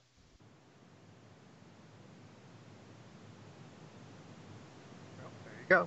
Right? I mean, I don't know about the timing on that. That's news to me. But, Frank, there's all these little nuances that come around, and everything is focused around Bigelow. Even To the Stars Academy, there are people out there trying to figure out what Bigelow's role is in all of it, because he's never gone public about it. Is he even involved? Well, if you look at the team, they will definitely show you that they all have ties to Bigelow. Sure, and Dave, Dave, how do you feel about the role of Senator Harry Reid? We already know how he has connected himself, but personally, how do you feel about his role in this whole situation? I think, you know what? It's the same thing as Paul Hellyer up here in Canada. Mm-hmm. Okay. Now, I've talked to Grant a number of times in regards to this. All right. And Grant and I agree to disagree on this. And I've talked to other Canadian researchers on this. Paul Hellyer was Canada's defense minister, I believe, from 1963 to 1967. All right. And in 1967, for Canada's 100-year anniversary in St. Paul, Alberta, they built a UFO landing pad, which happened to be Hellyer who opened up that landing pad. All right. And it was a tourist attraction that everybody is welcome in Canada, even those from outer space. All right. Then the Falcon Lake incident with Stefan Michalek happened, where he was badly burned by a UFO. All right. That happened on Hellyer's watch. And then a couple months after the Liberal government that Hellyer was a part of was ousted from power in an election, Shag Harbor happened. And for years, Hellyer has stated that he knew nothing of the UFO phenomenon while he was in office. But all of a sudden in the 2000s, he comes out saying aliens are here. There's 5 known species that have visited this planet. Where was all of this when he was in power?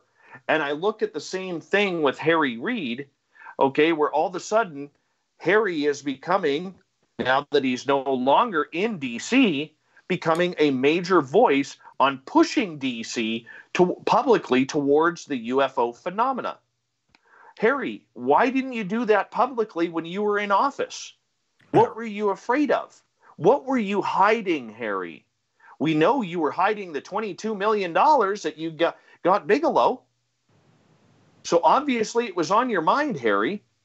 Or is it like Fife Symington down in Arizona, okay, where he made a mockery of his own citizens in that press conference the day after the Phoenix Lights, all right, but 15 years later comes out and says, I saw them. I didn't know how to react. I didn't know what to do. It is bizarre. It is bizarre how absolutely when they're in, they generally say, not always, but generally say nothing. Barry Goldwater, a former senator from Arizona, is another one. Absolutely. He started talking a little bit more about his interest. He was very interested. And, absolutely. Okay, Dave, I had another question for you. Do you, and I ask you because you've covered this topic before, and it's really interesting regarding your insight on it. Do you believe the scientific and journalistic communities are purposely ignoring the possibility of the presence of or existence of extraterrestrial civilizations? If so, why? I can't say science, okay, because it's not my field of expertise. Journalism, 100%. 100%.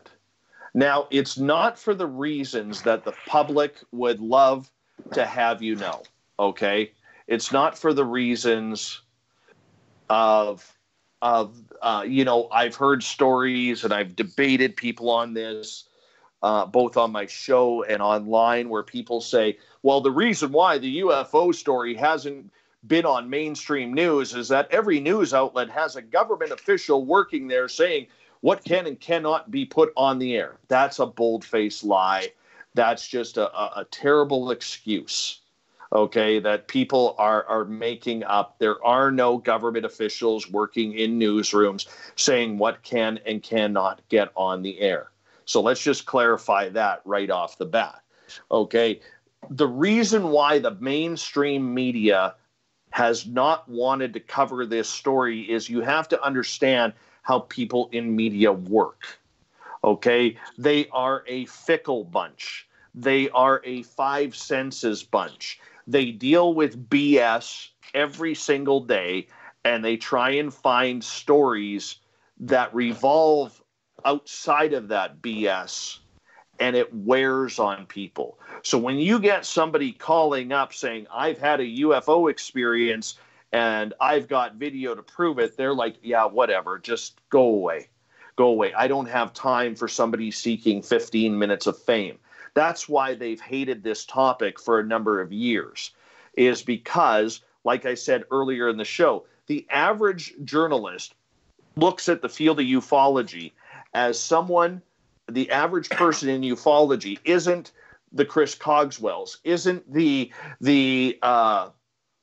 Dave Scotts, the Frank Stalters, the Chant Hannahs, the educated people, the Jeff Meldrums in the Bigfoot industry, okay, or the Colm Kelleher's, or people like that. They're not looking at those people with any type of knowledge whatsoever. Their picture in their brain of people who believe in UFOs are somebody who has not finished grade 9, who doesn't have a dental plan, who is missing teeth, who works at a minimum wage job pushing a broom, who lives in a trailer park somewhere and buys their clothes from the Sally Ann or Walmart. Okay? They have stereotyped the UFO crowd for so many years that is the image that people have. I'll give you an example of this. I was standing on my patio in Mission, British Columbia with some friends of mine, and we watched this orb, this giant white orb, come along the Fraser River, because my house overlooked the Fraser River, and come from east to west. Came over the Fraser River at about 5,000 feet, turned south towards Abbotsford, British Columbia, made an absolute 180-degree turn, came north back towards Mission, and then dropped out of sight. I called into the newsroom where I used to work, and my friend John answered the phone. I've known John at that time for about 10 years. I said, John, has anybody reported anything strange over Mission? And he goes, no, haven't heard any reports. I said, what about on the police scanner? He goes, no. He goes, what are you getting at? He goes, what happened? I said, John, my friends and I just witnessed a UFO come right along the Fraser River. Okay, now this is a guy for 10 years. I've known him. He knows I don't drink. He knows I don't use any narcotics, including marijuana. And he said, his first question, Dave, what are you smoking? How much have you had to drink tonight? They don't want the story, which is the reason why when you look at ufology, when they do run a story, it's in the entertainment section, which is at the back end of the news. We have the Twilight Zone music, the Close Encounters music. The reporter goes to the story, interviews someone who looks like a hick, okay? And then they throw it back to the anchors. The anchors make some sort of stupid joke, and then the story disappears. That's the way the media has treated it. And along those lines, they, like I said to you earlier, the media never wanted the UFO story. They were forced into it because of the New York Times article. They were forced into it because of the information that was there, that the government actually spent taxpayers' dollars on UFO research. And they've been playing catch up ever since. So from a media standpoint, they've never wanted to look into other civilizations.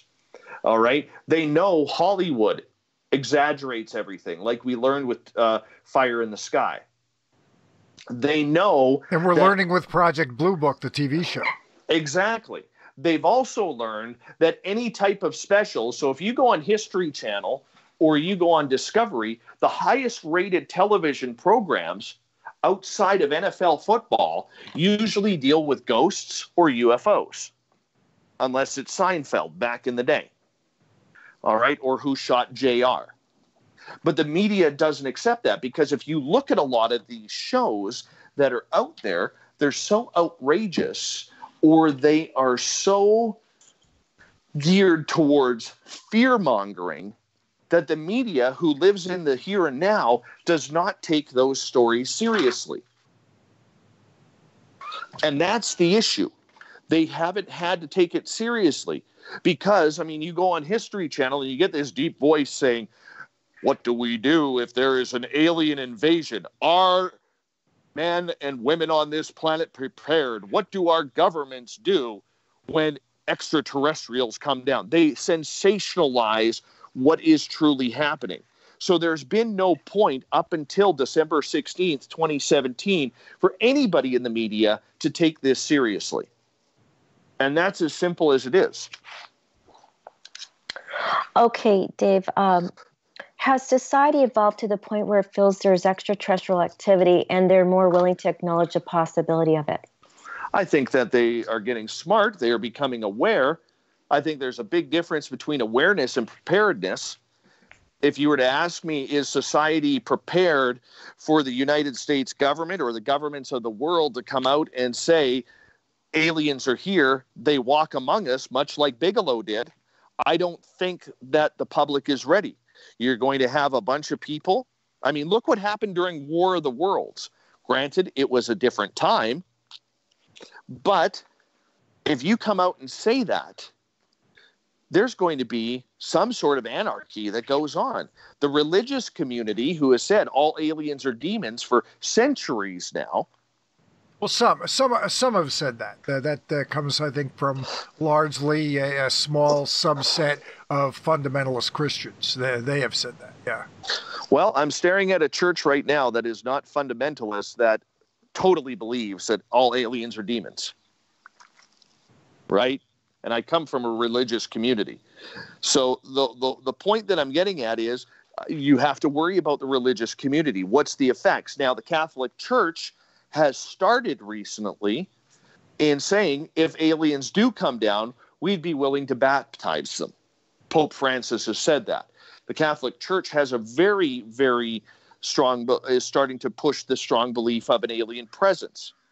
Is that coincidence that it's been happening the last 5 to 8 years compared to where we are now? I don't know. Is it coincidence? Is there some sort of scheme going on? Well, I don't know. Within the church, there are the Jesuits, and they've been involved in astronomy. This goes back quite a ways. The fellow who developed the Big Bang Theory was a Jesuit priest. So this is not new. There's been that interest there. I know they get a lot of heat over Galileo, but what a lot of people don't know, and I mean, obviously, Galileo was basically forced into silence on his evidence for the sun-centered, a heliocentric solar system. But what a lot of people don't realize is he was basing his research on the theories of Copernicus, who came down the pike about a century before. Now, Copernicus lived in Poland, and that was a Catholic country back in those days. It still is today. And the Pope at the time was well aware of what he was up to. He didn't suffer the same kind of persecution. As a matter of fact, he had received offers of support from significant individuals in the church hierarchy. I'd have to go back and look up specifically one of the cardinals, I believe. And in those in that day and age, you had to bring in monks basically to transcribe. It was before the Gutenberg press, so he was willing to put those kind of people at Copernicus's disposal. So the Catholic Church, it's like anything else with any hierarchical organization, Absolutely. Especially one that's been around 2,000 years. There's a long history there, and there are ups and downs, to, again, oversimplify things. But I mean, the majority of Christianity does not believe in it. They believe that there are demons around, and that could be a newer thinking, New Age thinking, or whatever. They do. That's part of the thinking. I mean, the church still has exorcists, Yeah, I'd like to just jump in and mention the Vatican Advanced Technology Telescope, which they're in partnership with the University of Arizona. I had another question for you, Dave, just to wrap this up a little bit, and that is, I know you're a speaker at conferences, and I believe your next conference is Toronto for Alien Cosmic Expo on September 21st through September 22nd. And the question I have for you is, how many conferences have you had? Which ones? Let me rephrase that. How many conferences have you had, and what is the content about? Well, the conferences that I have spoken at, I think I've spoken at about around six now. It's something that I am quite new to because I am still new to this field in sort of way. And as the popularity of the show goes, and as popular as we are becoming, people are starting to ask questions, especially because I am one of the only journalists out there who is actually an experiencer of the unknown as well, which makes it kind of intriguing. Last year, I spoke at UFO Con in San Francisco. Actually, it was a year ago this weekend that I was there, which was a real eye-opener and a real push for what I have been, doing and talking about for a number of years. And so I think the conferences are a lot of fun. I think that there is a lot of topics that can be talked about. Like when I speak at UFO or the Alien Cosmic Expo in Toronto, I will be talking about my experiences, about how it has affected my life and how it can affect other people's lives as well, not just from my experiences, but from their own experiences. And I'm going to be able to meet new people there that I've never met before, like Paula Harris, Travis Walton. I've met Richard Dolan, Paul Hellyer, Grant Cameron, who will be there as well. Rob Freeman's going to be there too. Rob Freeman's going to be there. I'm very excited about meeting him. There's a great lineup there that goes along with that. And so, you just try and, not make an ass of yourself, really. You want to make it sound like you've got some sort of modicum of credibility coming on. But these conferences, I really enjoy them. And the reason why I enjoy them is because it brings a lot of people together. You're not really there for answers. You're there to listen to the experiences and the knowledge that people have gained. If you're able to gain something out of it, like for me, it's different. When I go to a conference, I'm going to promote Spaced Out Radio. I'm not so much there to listen to what people have to say as I am there to promote what we do to help grow our audience to a bigger level. Now, are you going to try to corral some of these other people there and do a little on-the-spot interviewing and get some audio? You know what? I work 5 days, or I work 7 days a week on the show. I use it. I haven't had a real vacation since about 2012, 2013, 2012, as a matter of fact. So when I go to one of these conferences, I'm going to schmooze. I'm going to shake hands, introduce myself, have people or chat with people and get to know them, and them get to know me. That's what strengthens up what we do on a nightly basis and on a weekly basis, and so on and so forth. But I go for the event because it's my time to relax in a field that I feel very comfortable in. And so I look forward to it. I really do. I wish a lot more of these conferences would do their homework on people. Mm-hmm. And really, look, every conference you're going to see the same names. Okay. Like, it's funny. You watch on social media and you see, okay, Richard Dolan is speaking here. Grant is speaking here, here, and here. Every event seems to have either Grant or Richard or Linda Moulton Howe or whatever. Walton. Travis, absolutely. I've got a theory, Dave. I think when he was abducted that he was cloned because he's everywhere. He is everywhere. But when you look at it, you have to understand that this is how these conferences make money. You have to bring in the names, the popular A-listers, if you want to call them A-listers, to make money. Okay, because that's how they're paying their bills, to get the messages out of the B and C listers that nobody has maybe ever heard of or heard slightly of, but doesn't know on a personal level. All right. Excuse me. So I look at that and I don't have a problem with it. A lot of people do, but when you look at these conferences, and what I mean by doing homework with a lot of these conferences, there's a lot of conferences there who are bringing in people who are lying about their titles, lying about their experiences, lying about their reputation.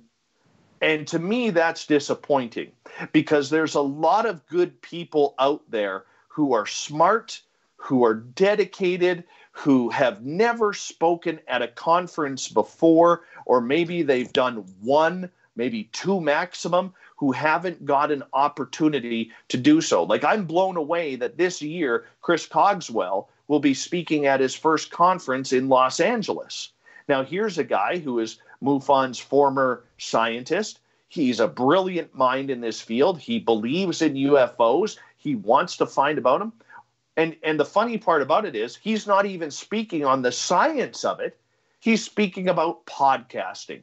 Why would you waste but that's his choice, though, isn't? That's not his choice. I've done one. I've done one, and it was like, hey, we're bringing you in, and I went with my best material. It wasn't about. I didn't have a podcast time, but I had a website. I didn't talk about web design or promoting a website. No, I talked about the material that I have on the podcast. Absolutely. But would you not rather see Cogswell talk about the science of UFOs rather than talking about podcasting? But that's what I'm saying. Yeah, but why is he doing that? Is that his choice, or was he told? No, that's what he was told. He's not going to turn down the opportunity, Frank. Okay. He's not going to turn down the opportunity. None of us would. None of us would. But it's still disappointing in the fact that he's not being talked about what he should be talking about, right? I don't get that. I mean, like here's the thing, though.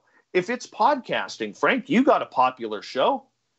Why wouldn't they choose you? Why wouldn't they choose Dave Schrader? Why wouldn't they choose Rich Giordano, who's been in the field for 17 years and not spoken at a single conference, right? That's the thing that I would want to hear is from podcasters or journalists who are actually talking about this field rather than a scientist who you're wasting time on, right? Yeah. Well, I've got material. You need to check out my website if you haven't done it yet. Well, but that's what I'm saying, though, is you host a popular show. Would you be more addressed to talking about podcasting and ufology rather than having a great scientific name like Cogswell doing it when he should be speaking about the technologies and the findings of metamaterials? Right? Well, I would want to hear that, yeah. Exactly. But who made that decision, though? That seems bizarre to me. Let's bring a scientist in here and have him talk about podcasting. That makes no sense. But that's the organization who did that. That's what I'm talking about, the homework. We have people out there who are claiming to be investigative journalists who've never worked in a newsroom, who've never had a journalism background, but they're self-titling themselves in order to make themselves seem more popular and more credible than what they are. Well, I'm a UFO nut. That's my title. Well, and that's fine and dandy. Okay, let's take an example. Grant Cameron has written numerous books on the subject. You don't see him calling himself an investigative journalist. He calls himself what he is. He's an author and a researcher. There you go, UFO researcher. Yep. And the problem that we're having in this newfound problem that we're having as these topics become more oriented towards the public, people want a piece of that popularity, and they will do whatever it takes in order to get their name out there in the field, even if that means self-titling themselves. Right? Right. Self-titling themselves. I wanted to bring up a really interesting person that you brought up, and that's Travis Walton, the American logger who was, I believe, abducted. And he's had a book and a movie. It was interesting to me, though. I've really thought about this a lot over the years, how he was, I mean this just from my own perspective, just a regular guy. And this experience happened to him. And we all know the story. And it's just interesting to me, now he speaks so seamlessly about the subject. When I interviewed him and I asked him questions, he was able to answer in such an incredibly professional way. And I don't think that he knew back then. I know he didn't, obviously, but to have come from where he did to where he is now, the evolution of it is astounding. Mm-hmm. Yeah, Yeah, and I'll jump in here. I've met him a couple times. I would say he's a guy like a lot of people who have grown in the field and developed new skills that they didn't have before. Now, right. I think, Dave, your media skills came in fully formed. I don't know if you had to do a lot of research on the tech to pull your show off and all that. I know putting this together, I did. I didn't know anything Oh, about goodness. sound engineering and noise Oh, gates and my friend, equalizing for voice. I'm blessed to have a bunch of sound engineers and radio people who have helped me out. I know how to speak in front of a microphone. I don't know much else. Okay. So yeah, I mean that it's a little bit to take on. I mean, I did it because it was fun. It was part of the process. But there are a lot of people who, I'll give you a good example. I'm a big John Burroughs fan. This is a guy who was a witness. He was in the service. He was a kid. I don't think he was that far out of high school at the time that incident happened. And he's gotten involved more recently. He really took it to another level when he started that show over on KGRA with Linda Moulton Howe. I mean, this is somebody who has grown in the field and developed new skills that, obviously it's getting used towards the UFO stuff, but you never know. You might need it in some other venue as well. I think it's a great thing. I think it's one of the best things about the field. It's, again, a catalyst. I've been using that word a lot, but it's a catalyst for self-actualization. I think it's fantastic. Yeah. I mean, there's a lot that goes into this and putting the whole process together. I don't think the majority of people know how difficult it actually is. To put the show, to put anything together, whether it's a radio show, a YouTube channel, or whatever. Like I've never broadcast live. I've never broadcast live on YouTube before. I don't know how to do it. And it was funny because I was going to actually talk to you guys or Rich Giordano about actually doing that. Yeah, I mean, I think it's easy. It's the only way we've ever done it. So it was pretty simple, pretty straightforward. I don't know if you would have any problems as far as hooking your... I know you've got some affiliates, some broadcast affiliates. I don't know if there are any problems involving that. I don't know what kind of software you use. But yeah, if you've got any questions for me, I'd be glad to help you out. My biggest problem is you got to realize I got a face for radio, Tom. I'm sorry, Frank. I've got a face for radio. Join the club. And so, going on camera, I mean, we can't all be as pretty as some people who have YouTube channels out there. But I mean, when I look at it, I still believe that radio is about painting a picture. It's not about a camera. And it's funny because I've fought that for so long, and yet my audience is like, we want you on camera. We want you on camera. Right? Yeah, I personally would not feel like doing that just because it's an additional hassle I couldn't be bothered with. But with the YouTube, we can play around a little bit. We can run videos like when I had Rich Hoffman on the other night. We were able to run that Agua Dia video, and people could watch it as he was more or less describing what happened. We have the slideshow, and sometimes, they're just kind of pictures of whoever we happen to have. But there have been instances where we're discussing a particular case, and we've got some image files to sort of back up and illustrate what we're talking about. So we're not kind of a hybrid. We're more than radio, but we're not TV. You know what I mean? So it's been good. Exactly. We can do more than a lot of shows can do. And, if you can do that, it's a nice tool, I think. Very helpful, again, for the audience. That's what we're here for, and that's exactly it. We have to try and bring the truth, and we got to try and tell both sides of the story. And so many times in this medium, and it doesn't matter whether it's UFOs or it's ghosts or Bigfoot or consciousness or anything to do with it.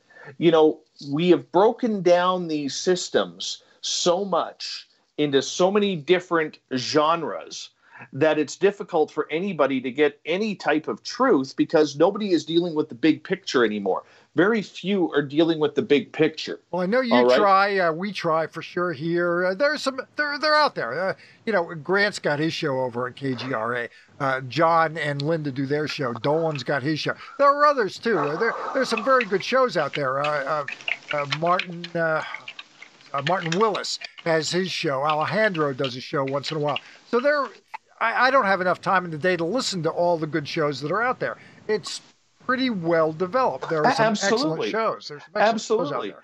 And, you know, everybody's going to have their own way of doing things. So, for instance, if you're a part of MUFON, you're going to do things the MUFON way. And that may not be agreeable to a number of people, but to others, it's the best way out there. Okay, you can talk about the BFRO, the Bigfoot Research Organization, where they believe they are focused on some sort of Gigantopithecus, and don't go into what a lot of First Nations believe, which the creature is a shapeshifter or an interdimensional being, that there's something supernatural around it.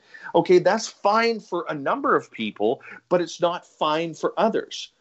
There are not enough outlets where we are able to combine everything. And that's when I look at my show, that's what I try and do. So the person who is, you know, talking Bigfoot and using the word science on Bigfoot, that we believe this is a creature, that First Nation stuff is hokey.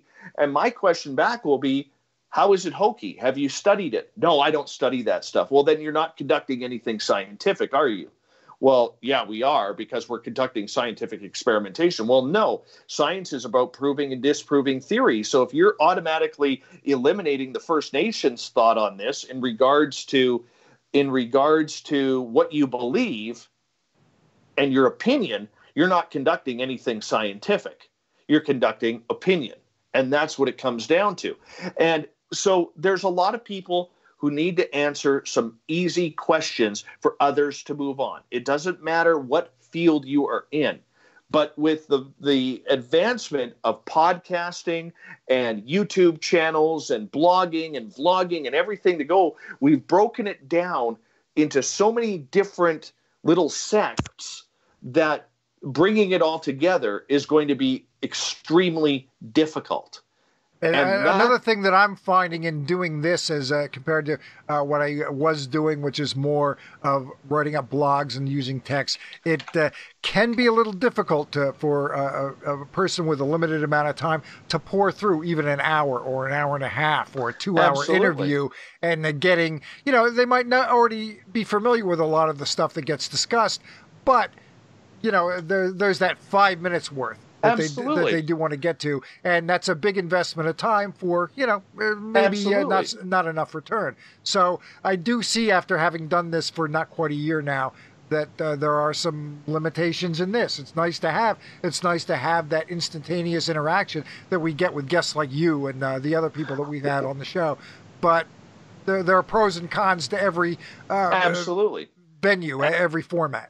Absolutely. I can tell you right now, Geraldine Orozco is one of my, if you look at my ratings numbers that I look at, she's one of my most popular guests. It's really the one time of the month where I go into like real spiritual and Zen and consciousness and all of that kind of stuff. My audience doesn't care for that. Those are the slowest nights of the month in my chat rooms. But you look at my numbers overall, they're higher. So the fact is, people will tune out if they don't hear something that they don't like, which is fine. You have to give them, you can't control who your audience brings on. But I know if I have a UFO night, or the other night I talked about the Dyatlov Pass incident, my number skyrocketed, because those type of mysteries, UFOs, alien abductions, Bigfoot, they create some sort of fear that keeps people there. You know, so you have to go with it. Hey, let me jump in here. I'll tell you this, Dave. Sometimes you just have to do a show for yourself, because you just it's your show, and baby, you know, I don't even care if anybody looks at it. Well, I want to talk to this guy or gal for an hour or 2 hours or whatever. Absolutely. But you know what? We've become so factioned in this field. Okay, people have become so factioned. So, for instance, I'll give you an example, and I'm going to bring this up because Tom Whitmore, who I consider a friend, is in your chat room. Yes, he right is. now. Okay, and he's on the board of directors of MUFON. Okay, the way I talk about MUFON would lead a lot of people to believe that I'm not a fan of them, or I'm not a fan of the To the Stars Academy, because I push them very, very hard. I've never said I'm not a fan of MUFON. I'm not a fan of some of the things that they are or are not doing. And my job as a journalist is to bring those answers to the public, because my opinion, whether it's of To the Stars, whether it's of MUFON, BFRO, or Zach Bagans on Ghost Adventures, my opinion doesn't matter. My job is to bring the questions that my audience has. And if they have concerns about paranormal television, if they have concerns about what has happened internally with MUFON or what's happening with To the Stars, I have to go with what my audience is asking me to go with, because it's all about them. This is nothing to do with my personal opinion on anything, all right? If I didn't like MUFON, I sure as hell wouldn't call Tom a friend or Terry Ling a friend or other people who I know a friend, right? I would hate the whole organization. But there are questions that the public wants to know why. And the problem that we have, and many people will disagree with me on this, but this is just my opinion. The problem that we have, Frank, is that for so long, there has never been a quality journalistic outlet in the entire paranormal realm that many of these groups could be accused of going silent because they don't want to answer the question, number one. But number two, they also know that this field will move on to another I'm offended piece very, very quickly. Therefore, they can win by time. Do you see what I'm saying? Well, yeah, but we had Jan on a little over a week ago, and he answered every question I had. And I think I dug kind of deep too, not even just talking about he did. some of the stuff that is going on now, but I went back to some older stuff where it got controversial, and so we asked him. The questions. He had his answers, and people can make of it what they will. Basically, I think we held up our end, and he held up his end. He answered everything. Well, I know from listening to previous shows and listening to you tonight, I know you ask some very difficult questions, and you do the job that you're supposed to do. And, that's the way it's supposed to be, is some of these people have to answer, whether it's Jan, whether it's people from To the Stars, whether it's... Well, obviously, we'd like to get those guys on. Yep, absolutely. We'd like to get those guys on. We would all love to get them on. We would all love to get them on. But these people need to start answering some tough questions. And they're not for the sake of us being a jerk as a host. These are the concerns that many people in the field have, and they just want to know some answers. The people deserve that. Any good media outlet will not ask the questions for themselves. They will ask them for their listeners, because in the end, that's what's important. It isn't about themselves. But I would like to make clear there's a difference between acting along the ethical lines of journalism, whether it's a self-titled, people are calling themselves journalists or not, because you don't have to have a degree to be called a journalist, and character assassination. There's a few hosts out there that are taking it upon themselves to actually call people, let me just put it this way, they're making strange and outrageous accusations about people and making a point of it. That is their main motivation for every broadcast, or a majority of them, where they're targeting individuals and they're saying extremely negative things about them. I think there's a difference between that and journalism. Absolutely there is. And that's the problem with this field. When you have people who are untrained, okay, when you have people who are using this self-titling, okay, to say that they are something that they're not, that's the danger in this all. And that's the unfortunate aspect that YouTube has provided, Blog Talk Radio, Spreaker, Mixler, is they've provided everybody with a voice, okay? As they've provided everybody with an opportunity to have that voice. The unfortunate part about it is a lot of these people are saying or are hiding behind the words journalism in order to get their points across. Okay, that is what is very concerning for me.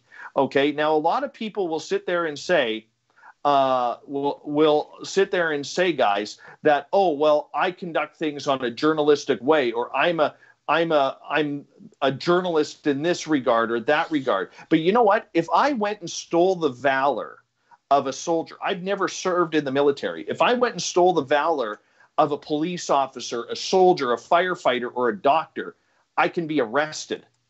Yet if I steal the title of being a journalist, which I am not, I can get television shows, I can get radio interviews, I could be interviewed at all sorts of different paracons, UFO cons, etc.